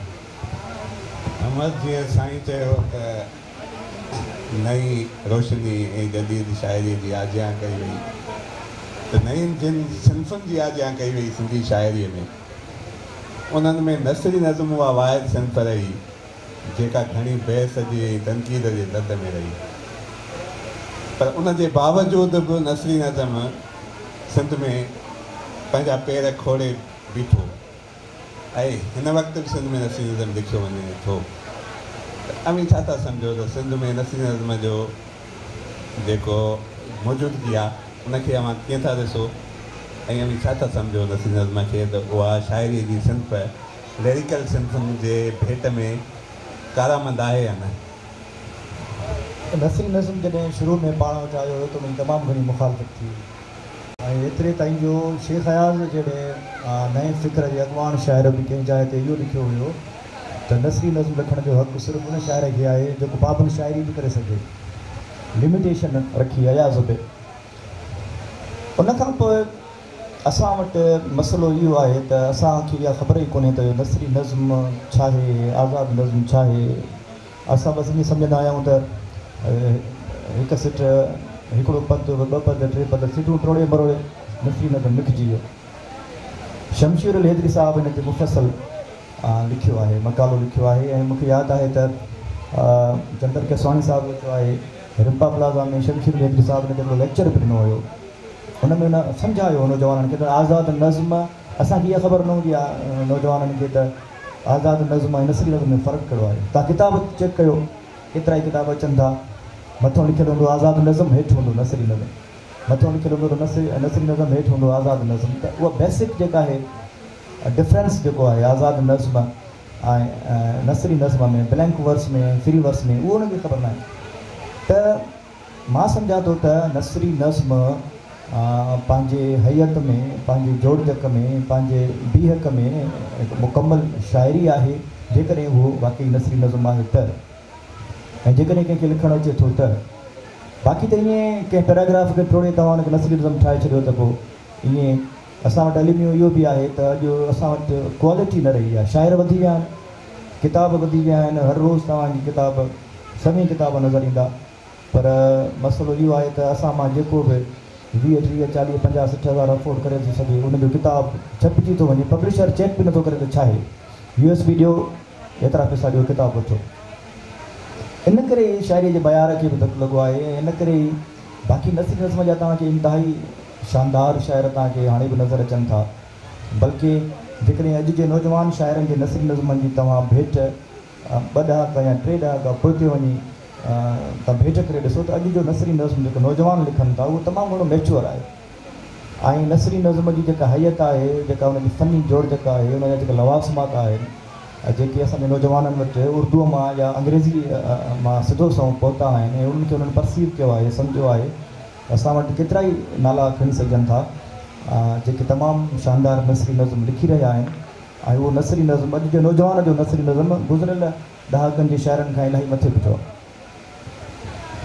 शाम पाण जीअं ॻाल्हि इहा कईसीं त हिन वक़्तु उहा फ़िक्री लहर ऐं शाद जेका आहे इनलाइटमेंट शाइर खे नथी मिले, जंहिं करे उहो लिखे त उन हवाले सां पोइ शायदि ज़ाहिर आहे त दाख़िले ते वेंदो छो त हर शाइर जेको आहे ऐं जेको माण्हू आहे हुनखे इज़हार त करिणो आहे। त जेकॾहिं ख़ारजी इनलाइटमेंट हुन वटि नाहे त हू दाख़िले ते वेंदो, ऐं जॾहिं हू दाख़िले ते वेंदो त उन में ॿ शयूं थींदियूं, या त हू मायूसीअ ते वेंदो या जमालियात ते वेंदो। तव्हां छा था सम्झो त जदीद सिंधी शाइरी जेका आहे उहा मायूसीअ तरफ़ वई आहे या जमालियात तरफ़ वई आहे?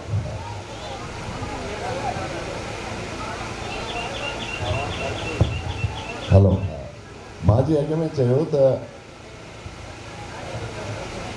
असल में अॼु जंहिंखे चइबो आहे त मायूसीअ में त न आहे, माना हुन में हिकिड़ी जमालियात जी जुस्तजू आहे, ऐं दाख़िलियत में वञणु एॾी ख़राबु ॻाल्हि बि न हूंदी आहे। हिन लाइ जो ज़िंदगीअ जो जेको वहुकिरो आहे उहो ईअं सिधी लकीर वांगुरु नाहे वेंदो, उहो गोल पियो फिरंदो आहे, वरी हिकिड़ी ॿुॾी वरी तरंदो आहे, वरी ॿुॾी वरी तरंदो आहे। ईअं दौरनि में थींदो आहे, शख़्सी हवाले सां थींदो आहे। उनजे करे इहा ॻाल्हि न आहे, सिर्फ़ु इहो आहे त जेकॾहिं हिकिड़ो माण्हू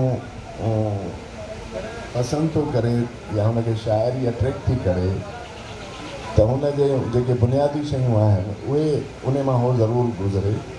मतिलबु लफ़्ज़ छा आहे, जुमिलो छा आहे, जुमिलो ठाहिबो कीअं आहे, जुमिले मां माना कीअं निकिरंदी आहे, इहा त मश्क उहो करे, ऐं उन खां पोइ ॾिसे त हाणे उहो पंहिंजे तख़युल खे इस्तेमालु करे कहिड़ियूं मानाऊं थो कढे। जेका मां तव्हांखे ॻाल्हि ॿुधाई, असांजे जेका मां पाण ते थो लागू कयां, असां जॾहिं नौजवान हुआसीं लेट 70s 80s में, त माना इहा बिटर रियलिटी आहे त असां उन ग़लबे में हुआसीं त तव्हां हिकिड़े फ़िक्री जवाबदारी सां जुड़ियल हुजो, जे न आहियो त माना पोइ तव्हां मायूस आहियो, सोसाइटी में तव्हांजो को रोल ई कोन्हे। इन में छा आहे त पोइ माण्हू माना कुझु माण्हू पोइ ज़बरदस्ती उन वहुकरे में ॾींदा ऐं पोइ मसनूई हूंदा। त हाणे मसइलो हिकिड़ी ॻाल्हि आहे त जीअं असां पुराणी ॻाल्हि कयूं, मतिलबु 36 में जेकॾहिं बरे सगीर में या सॼे आलमी अदब में तरक़ी पसंदि मूवमेंट जो आई त बुनियादो थीम छा हो? उहो थीम इहो हो त जीअं त अदीब ऐं शाइर पब्लिक में पॉपुलर हूंदा आहिनि, पब्लिक में उन्हनि जी इज़त हूंदी आहे, हुननि जो रोल इस्टेब्लिश थियल हूंदो आहे, जेकर न उहे बि असांजे हक़ में बयानु ॾींदा त असांजी तहरीक खे साथ ॾियो। माना हूअ त हैसियत त माण्हूअ खे हुजणु घुरिजे न। हाणे असां उहा करे छॾी माइनस, ऐं असां पोइ जेकॾहिं पंहिंजा ई अदीब पैदा कयूं जेके त उहा त तव्हांखे पंहिंजी सेटिस्फेक्शन थींदी, पर उहो ईअं हूंदो ई कोन त हिकिड़ो जेको हिकिड़ो जेको राइटर आहे जंहिंमें इहो फ़न आहे जो हू हिकिड़ी कहाणी थो लिखे या नाविल थो लिखे या शेर थो लिखे, उहो माण्हूअ जे दिलि में घर करे थो वञे, पोइ माण्हू हुनखे आइडियलाइज़ थो करे, ऐं पोइ उहो तव्हां असल में उन माण्हूअ खे पाण लाइ छिकणु था चाहियो। पोइ तव्हां चवंदो हिन जे पसंदि जो राइटर जेकॾहिं असांजे हक़ में बयानु ॾींदो त हे बि असां ॾींदो। इहो हो असल में तरक़ी पसंदि तहरीक जो मौक़ो। त हिननि हू ॾिसो मुंशी प्रेमचंद ॾे विया, अलामा इक़बाल ॾे विया, टैगोर ॾे विया, त बाबा असां हीअं था कयूं, तव्हां असांजी सपोर्ट कयो। हिन लाइ पब्लिक फिगर उहे आहे। त इहो जेको बुनियादी राइटर हुजणु, इहो त बाबा तव्हांखे एनी हाउ थियणो पवंदो। इहा सेकेंड स्टेज आहे, फ़िक्री तौर ते तव्हां कहिड़ी ॻाल्हि खे सही था सम्झो, सही सम्झंदव त भली ॻाल्हि आहे। असां इन में इहा शइ क़ुर्बान कई, ऐं इहा टोटलिटीअ में सिंधी अदब जे लाइ पॉज़िटिव शइ न रही। त असां हिकानियूं शयूं स्किप कयूं। मतिलबु जीअं अमर चयो, हाणे त इहो ईअं वाक़ई आहे त भई इदारा ई कोन्हनि, माण्हू ई कोन्हनि, एडिटर ई कोन्हनि, बुनियादी ग्रामर ई केरु कोन थो ॾिसे, त इहा त अञा ख़राबु ॻाल्हि आहे। त भई हिकिड़ो किताबु छपिजी थो वञे, इन लाइ जो पब्लिशर ई हुन छा वञे, हीअं वाक़ई थिए थो। पर असुल ॻाल्हि आहे त जेको माण्हू आहे न, जेको आम माण्हू आहे, बग़ैर कंहिं चवण जे लिखे थो, उहो असल में लिखणु इज़हार करणु थो चाहे, पंहिंजी ज़ात जो, पंहिंजी शख़्सियत जो, पंहिंजो पाण खे हिन मुआशरे सां ॻंढणु थो चाहे, ऐं पंहिंजी FIR कटाइणु थो चाहे त मां बि आहियां। हाणे उहो जॾहिं उहे फ़न जूं जेके टेक्निकल लवाज़मात आहिनि, उहो जेको बेसिकली फ़न आहे, फ़न माना फाइन आर्ट आहे न। फाइन आर्ट माना लफ़्ज़नि जे इस्तेमालु करे तव्हां हिकिड़ी अहिड़ी एनर्जी था पैदा कयो जो माण्हू खे रुआरे बि विझे थी, खिलाए बि विझे थी, गुस्सो बि ॾियारे सघे थी, प्यार बि ॾियारे सुम्हारे बि सघे। इहे लफ़्ज़नि जी असरु आहे, उहो त सिखो न। ऐं उहो माण्हू सिखण जी हुन में अर्ज़ु आहे, शौक़ु आहे, उहो ॾिठो थो वञे। ऐं पर आहे इहो जो कुझु गैर ज़रूरी इंटेलेक्चुअल बहस आहिनि जेके घणनि नौजवाननि खे ख़ासि तौर ते कंफ्यूज़ था कनि। ऐं उन्हनि मां हिकिड़ो इहो बि आहे त भई नसरी नज़म शाइरी बि आहे या न आहे। हालांकि मुंहिंजे ख़्याल में इहो हाणे त इशू रहियो न आहे। हाणे शाइरीअ जी डेफिनेशन अॻ में तव्हां कयो सिंफ़ खां सवाइ शाइरी जी डेफिनेशन ते मुतफ़िक़ थियो त हा शाइरी छा थी चइबी। जेकॾहिं तव्हां ख़राबु एग्ज़ाम्पल ॾींदव नसरी नज़म जो त ख़राबु एग्ज़ाम्पल त गज़ल जो ॾेई सघे त भाई गज़ल त आहे पर शाइरी न आहे। त पोइ तव्हां रुगो नसरी नज़म ख़राबु नसरी नज़म कोट करे इहो चओ था छो त शाइरी कान्हे। ॿिन्ही में शाइरी किथे आहे उन जो तर्जुमो थियणु घुरिजे। अॼुकल्ह जे दौर में बैन अल-अक़वामी सतह ते शाइरी चऊं छा खे था, उहो जेकॾहिं थी वियो न त पोइ तव्हांजी नसरी नज़म में बि शाइरी आहे ऐं पाबंदी बि शाइरी आहे, इहो को मसइलो ई कोन्हे। इहा क्लियरिफिकेशन नौजवान खे मिलणु घुरिजे ऐं उहो इन डिबेट में न फासणु घुरिजे त हिकिड़ा हुनखे रद्द था कनि, हिकिड़ा हुनखे कनि था। हाणे मां छा कयां? त मुंहिंजे ख़्याल में इहा कंफ्यूजन बिल्कुलु गैर शाइरानी। शाइरीअ जी वस्फ़ जी डेफिनेशन जी ज़रूरत आहे। मॉडर्न लैंग्वेज में शाइरी असल में चइजे छा के। 1920 में जॾहिं T.S. Eliot वेस्टलैंड लिखियो त मतिलबु उहा उन वक़्त जे हिसाब सां अजीबो ग़रीब शइ। हिकिड़ी तवाइफ़ आहे, कमरे में वेठी आहे, हेठां माण्हू लॻियो थो वञे, पाण इहा शाइरी कीअं मतिलबु उन ज़माने पर हाणे क्लासिक आहे। त इहो आहे बुनियादी तौर ते त शाइरीअ जी अॻ में डेफिनेशन थिए त बाबा उहा सिट्राव में उहो लफ़्ज़ भली मौज़ून न हुजे, नसरी हुजे, पर उहो तासुर जी हेड़ो पैदा कंदो त हुनखे शाइरी चइबो। ऐं सिट्राव में भली मौज़ून हुजे पर उहो को तासुर पैदा नथो करे त उनखे शाइरी न चइबो, हुजे भली वज़न में। इहो क्लियर थी वञे न त नौजवान खे घणी पोइ माना ज़रूरत मिलंदी कुझु बि इज़हार करे सघे।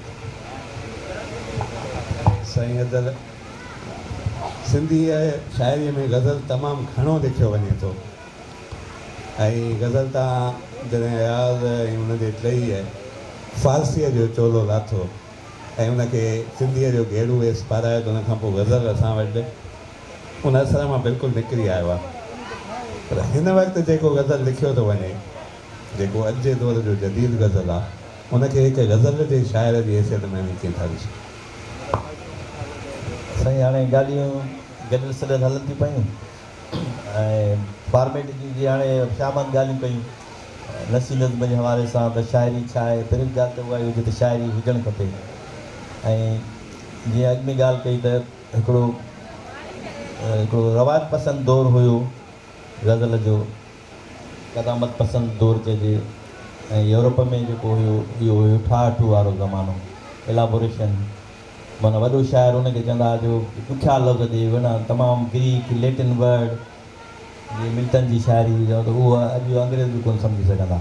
त उहा वरी उन दौर जी तक़ाज़ा हुई त माना वॾो शाइर उहो आहे जंहिं वटि वॾा गंभीर क़िस्म जा वॾा वॾा लफ़्ज़ ऐं ॾुखियूं मानाऊं अहिड़े क़िस्म जी, उहा त माना मोतबर शाइर आहे। सादगी ऐं जेका सिंपलिसिटी उहा वरी क़बूल न कई वेंदी। लाज़मी उन्हनि रवैयनि जे ख़िलाफ़ु हिकिड़ी बग़ावत थी। त असां वटि बि छाकाणि त इहे असांजा तरक़ी पज़ीर मुल्क आहिनि, हिते लाज़मी आहे जेके फ़िक्री तहरीकूं आहिनि उन्हनि जा असर देरि सां पहुचनि था। पोइ एडवांस सोसाइटी आहे उते उन्हनि मुआशरनि में जेका अदब जी, इल्म जी, आर्ट जी जेका तरक़ी थिए थी ऐं कहिड़नि बुनियादनि ते थिए थी, उन्हनि जा असर असां ताईं देरि सां ई था पहुचनि। त उहो जेको एलाबोरेशन वारो पीरियड हो यूरोप में, उहो असां वटि हिते वरी मुशाइरनि जे दौर जो उन में आयो। जेके मुशाइरा थींदा हुया दरबारुनि में, हिंदुस्तान में बि दरबारुनि में मुशाइरो, शाइर माना शाइर कंहिं न कंहिं दरबार सां लाॻापियल हूंदो। पोइ हुनखे कसीदो बि लिखिणो पवंदो, हुनजी जेके जंहिंजो नंबर ख़वार हूंदो हुनजी सना बि करणी पवंदी। त उहा शाइरी जेका आहे उहा माण्हुनि जे लाइ त हुई कान, उन्हनि पंहिंजे कसीदनि लाइ, तारीफ़ लाइ इन क़िस्म जी। असां वटि सिंध में बि ईअं गज़ल जे हवाले सां जीअं तव्हां सुवालु कयो आहे त उते असां वटि जेका सही अवामी शाइरी जंहिंजूं धरतीअ में, पंहिंजी सकाफ़त में, पंहिंजे कल्चर में माना जड़ूं हुयूं, लतीफ़ साईं जी शाइरी उनखे रिजेक्ट कयो वियो, छाकाणि त उहा महफ़िलनि जी शाइरी न आहे त मुशारकबाज़ी थियनि ऐं दरबार में उनखे ॿुधाइजे, उहा आवाम जी शाइरी, हुनजी पाणो आवाम में खुटियल हुई। तव्हां हुन दौर जा पढ़ी ॾिसो किताब त लतीफ़ साईं जी शाइरीअ खे चवनि था त इहा दहकानी शाइरी आहे, उनखे दहकानी शाइरी चई करे रिजेक्ट कयो वियो त हीअ त बाबा ॻोठाणी शाइरी आहे, ॻोठाणा वीचारा ईअं ॻाईंदा, हीअ असुलु शइ जेका आहे ख़वास जी जेका शाइरी आहे उहा हीअ ग़ज़ल सराई आहे ऐं अहिड़े क़िस्म जा आहिनि। त उहा हिकिड़ी रवायत हली, उहा लाज़मी आहे उनखे उनजी सरपरस्ती हुई, हुन दौर में तरक़ी कई हुन, ऐं हू जेका मिटीअ वारी शाइरी धरतीअ सां माण्हुनि ताईं मौजूदु रही उनखे हटायो, इनकरेज कयो वियो, इहो डिस्करेज कयो वियो ऐं हूअ शाइरी अॻिते आई। पोइ हाणे इन जेको तसवुरु जेको जुड़ियो उनखे टोलणो हुयो, पोइ हुन टोली इन में असांजे रोशन ख़्याल शाइरनि शेख अयाज़ या उनखां उहा जेको पहिरियों जेको कई ख़लीफ़े गुलबंद गुल हलाई आहे पंहिंजी धरतीअ जी तशबीहूं इस्तारा, छाकाणि त हू जेके फ़ारसी तरकीबूं फ़ारसी इहे सिंफ़ आई बि असांजी कान, अरब खां आई ईरान जे मर्फ़त असां ताईं पहुती, त लाज़मी आहे असांजा शाइरनि काफ़िया रदीफ़ बि साॻिया रखंदा हुया। तव्हां पीर उसाम जी नास्ती जो किताबु पढ़ी ॾिसो, ॻाल्हियूं मुंहिंजे घोट जी, हुन में तव्हां लिखियो अथई सिंधु में लाड़काणे में जेके शाइर वेंदा हुआ उर्दू में दीवान खोले, दीवान ग़ालिब या दीवान दाग जो दीवान, उन में तरह खणंदा हुआ, साॻी जीअं जो जीअं तर्जुमो कंदा हुआ, पोइ हुन में गज़ल लिखंदा हुआ। हाणे उहे गज़ल तव्हां ॾिसो त अॼु कंहिंखे बि यादि कोन्हे को, पर शेख अयाज़ जो गज़ल हुन पंहिंजे नए रंग में नए अंदाज़ सां पंहिंजे हुनखे धरतीअ सां जोड़ियो। ॿियो शायदि फॉर्मेट साॻियो रहियो, मानाऊं फिरी वियूं, असुल में जेका डेफिनेशन हुई जीअं गज़ल जी उहा चेंज थी वई, फॉर्मेट गज़ल जो साॻियो ई आहे पर हुनजी माना फिरी वई आहे, दाख़िली कैफ़ियत हुन खां हटी करे ख़ारिजी कैफ़ियतूं, ॿिया मसइला, सियासी मसइला, ज़िंदगीअ जा मसइला, इंसान ज़ात जा मसइला, उहो सभु हुन में गज़ल में अची विया, जंहिंजे करे हुन में हिकिड़ी नई शइ पैदा थी, निर्माण पैदा थी, माण्हू हुनखे क़बूलु करे।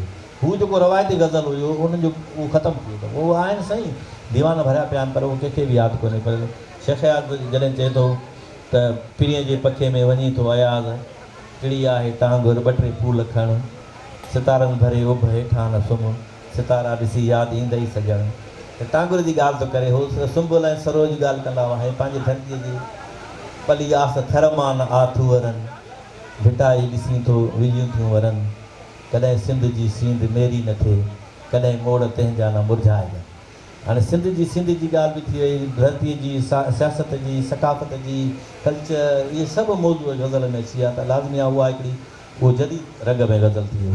त असांजे शाइरनि जीअं असांजी वरी ॻाल्हि कई फ़िक्री हवाले सां तंज़ीमूं ठहियूं, तंज़ीमूं त पोइ ठहियूं न, उन जीअं हिकिड़ी शयूं असां मथां हिकिड़ो तसवुरु ॾींदा आहियूं त भई हीअ तरक़ी पसंदि आहे, भाउ असांजा त शाइर अॻ में पंहिंजे रवैये में पंहिंजे फ़िक्र में तरक़ी पसंदि हुया, तंज़ीमूं पोइ ठहियूं, तंज़ीमुनि उनखे वरी ॻोल्हे लधो त हीअ असांजे मापीअ में केतिरो पूरो थो अचे, या शाइर त आज़ादु हूंदा आहिनि न, उन्हनि खे इन्हनि जी परवाह न हूंदी आहे त अंजुमन तरक़ी पसंदि मुस्लिम कहिड़ी डायरेक्शन थी ॾे या सिंधियत बि संगत असांखे कहिड़ी डायरेक्शन थी ॾे, असां आज़ादु आहियूं। उन पंहिंजी फ़िक्री हवाले सां किथे कंहिं ज़माने में इहे पाबंदियूं हूंदियूं, वाबस्तगी थी वेंदी हुई शाइर जी पंहिंजे वतन सां, माण्हुनि सां केतिरी आहे, उहा त लाज़मी आहे हिकिड़ी अंडरस्टूड ॻाल्हि आहे त पंहिंजी धरतीअ सां माण्हुनि सां उहा ॾे, पर पंहिंजे फ़िक्री हवाले सां उहो आज़ादु आहे पंहिंजी सिंफ़ुनि में, पंहिंजी फ़िक्र में।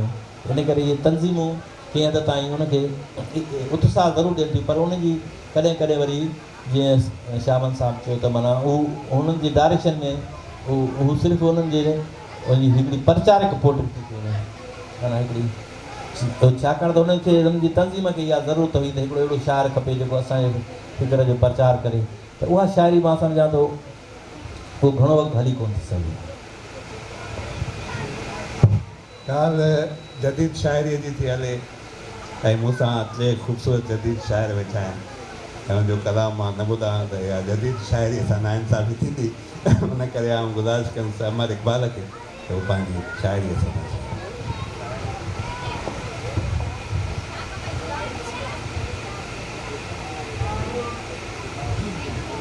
साईं महिरबानी। ॻाल्हि गज़ल जी पई हली त मां हिकिड़ी गज़ल जी कुझु सुठो ॿुधाइणु चाहींदुसि।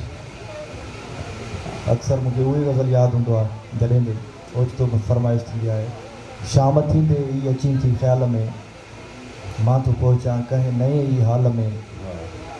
साह खे बेसाह छाजे लाइ ॾिनई, ख्वाब डाके छो ॾिनई रुमाल में। ऐं हिते समूरो ख़ैरु आहे तूं ॿुधाए, कूड़ केॾो तो लिखियो अहवाल में। छो भला हुनखे पढ़ी थी प्यार मां, छा रखियो आहे अमर इक़बाल। छा रखियो आहे अमर इक़बाल। ऐं हाणे शाह मोहम्मद खे गुज़ारिश कंदुसि आम कयूं। नज़म थो ॿुधायां। डॉक्टर शेर वेठो आहे, चंदुर वेठो आहे 2 सालनि खां।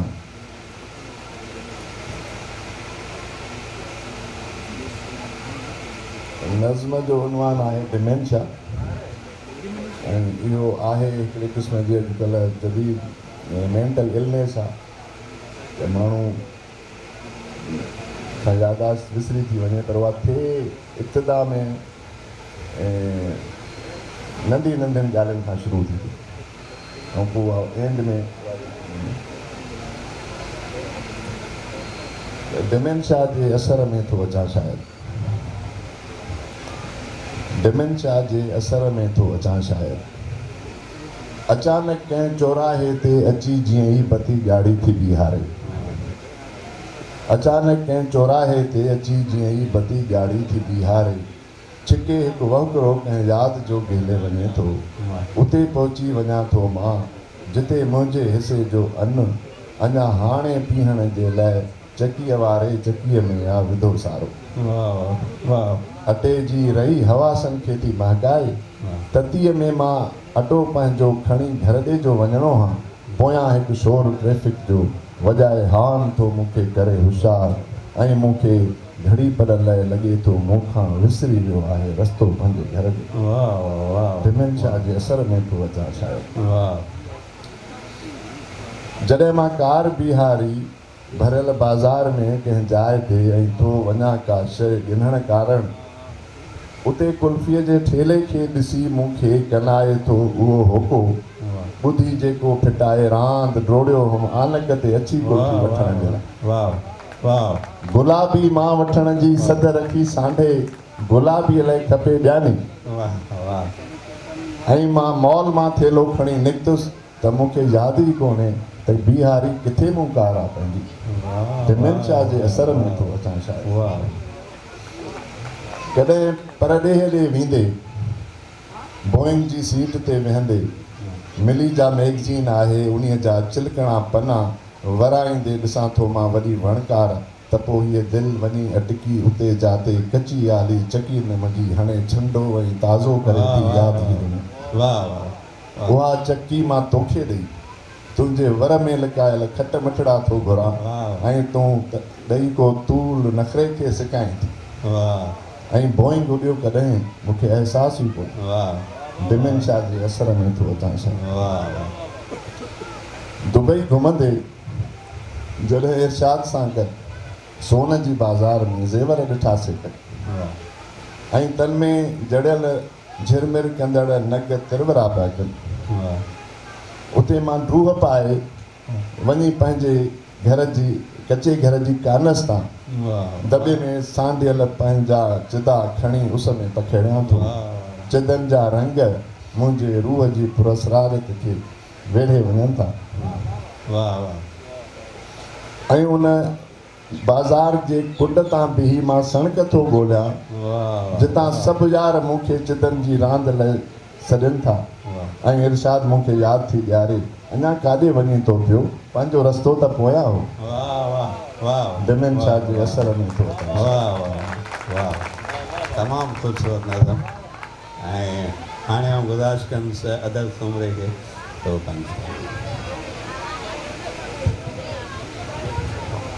जदीद शाइरी जी ॻाल्हि थी हले पई। ऐं नसीब नज़्म आहे, उन जो उनवान आहे हा तूं घणो बाअख्तियार आहीं, तूं घणो बाअख्तियार आहीं। हा असीं ॼाणूं था त तूं घणो बाअख्तियार आहीं। उॼायल हरणीअ खे पंहिंजी जीप आॾो डोड़ाए डोड़ाए शिकार करे सघीं थो, पर थर जी वारीअ ते पेरें उघाड़े डोड़ंदड़ माई भाग्य जे सदाउनि खे रोकणु तुंहिंजे वस में न आहे। वाह वाह।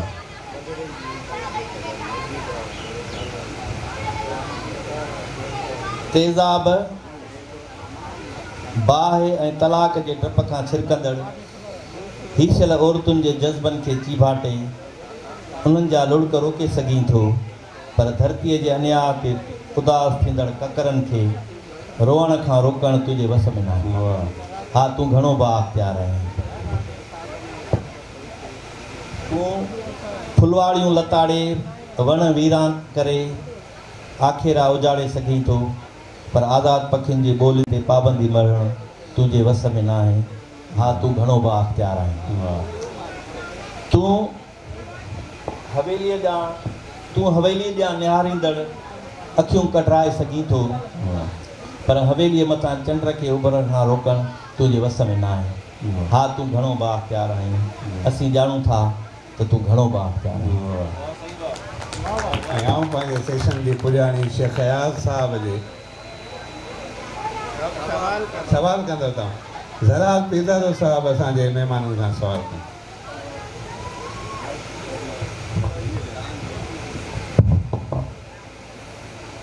सिंधी शाइरीअ जे हवाले सां हिते असां मर्दनि जी बि अॼुकल्ह सिंधी अदबी संगत आहे बरड़ी जंहिंमें हर हफ़्ते गजाणी थिए थी। औरतुनि जी बि सिंधी अदबी संगत आहे ऐं नयूं शाइराऊं नवां शाइर शाइरी करणु चाहिनि था।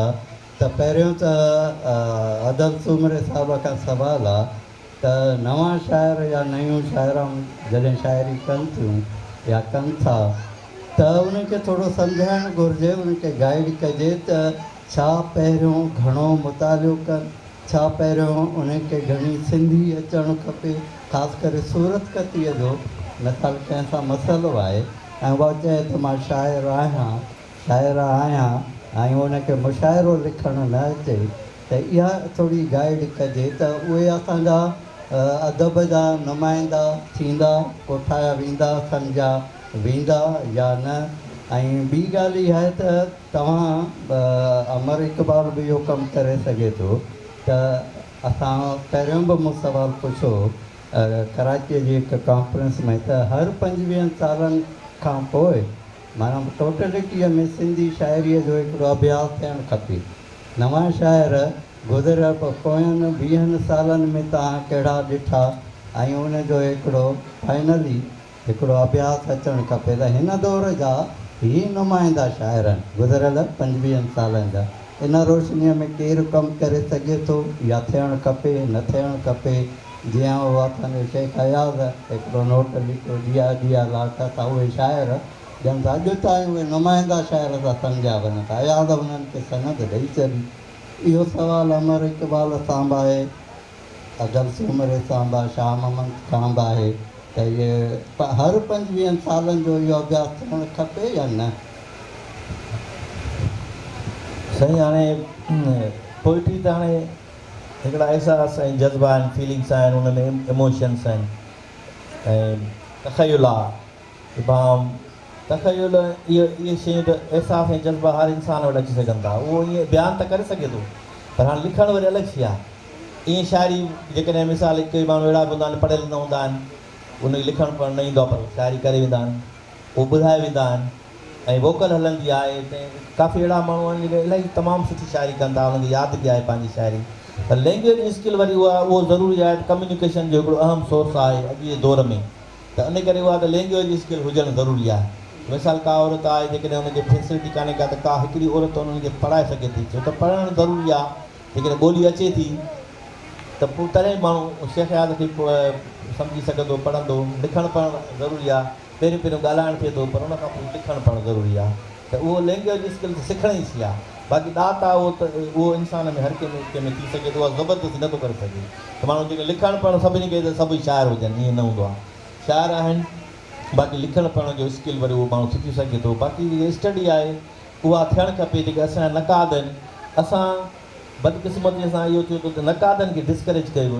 नक़ाद जो कमु जेको हुयो उहो तमामु अहम कमु आहे, छाकाणि त उहो पंहिंजे दौर जे तकलीफ़ जो अभ्यास करे, उनखे छंड छाण करे, उन खे ख़ामियूं खुबियूं पधरियूं करे थो पियो, उनजो अहम कमु आहे। पर छाकाणि त असांजो समाज उहो सिर्फ़ु तारीफ़ ॿुधण ते हिरी वियो आहे।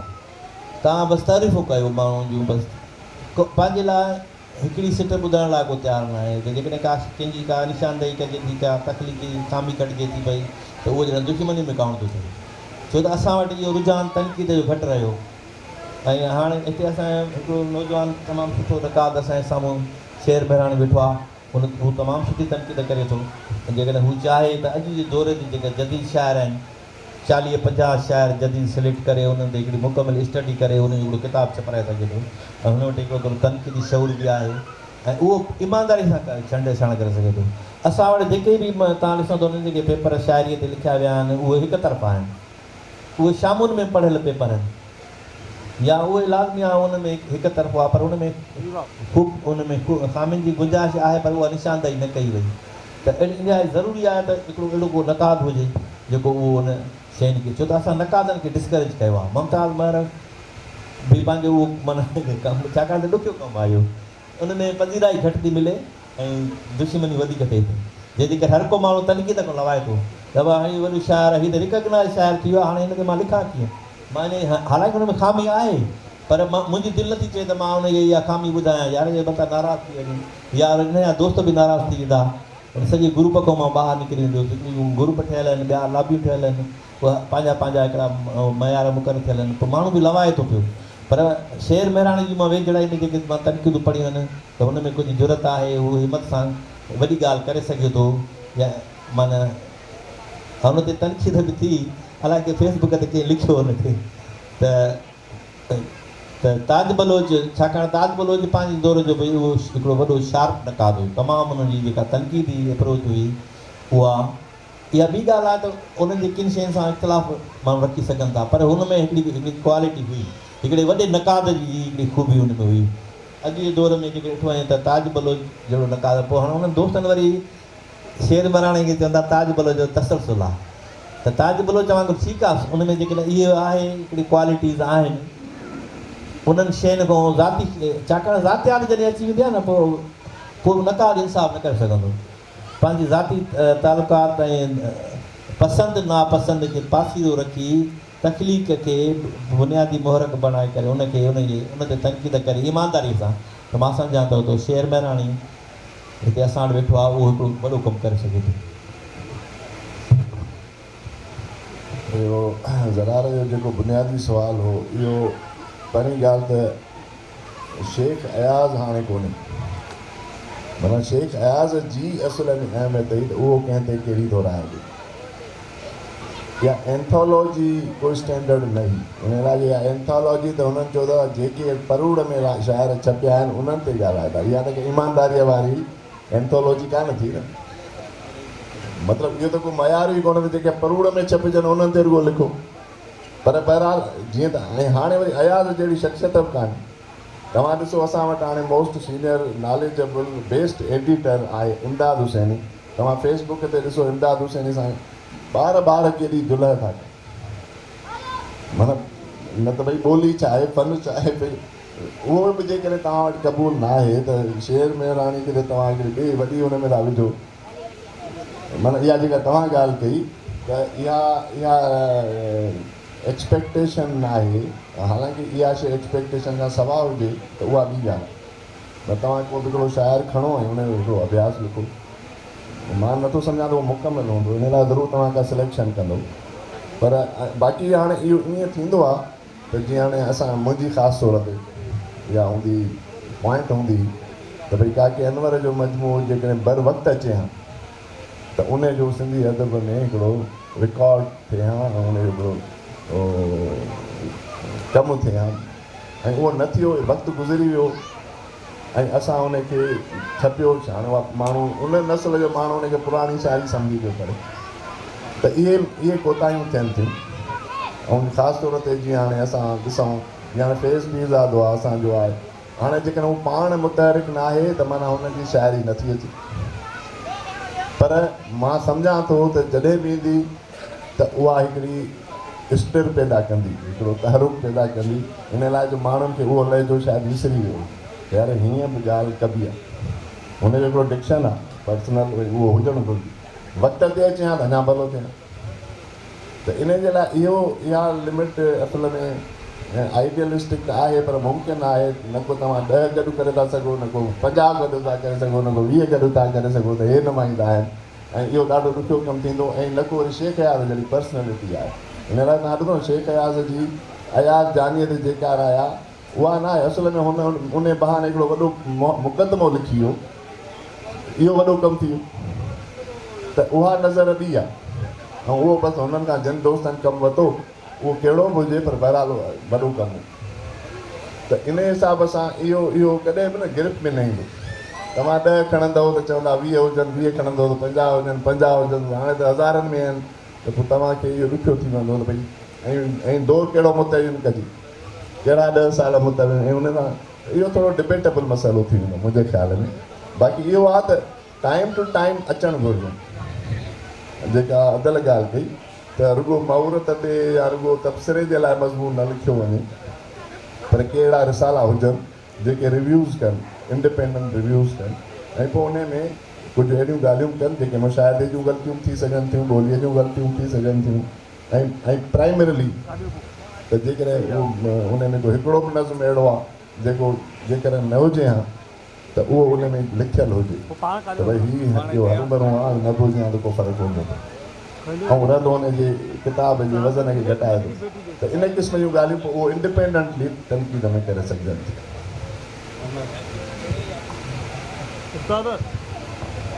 हाणे ज़रार पीरज़ादे साहिब 2 सुवाल कया।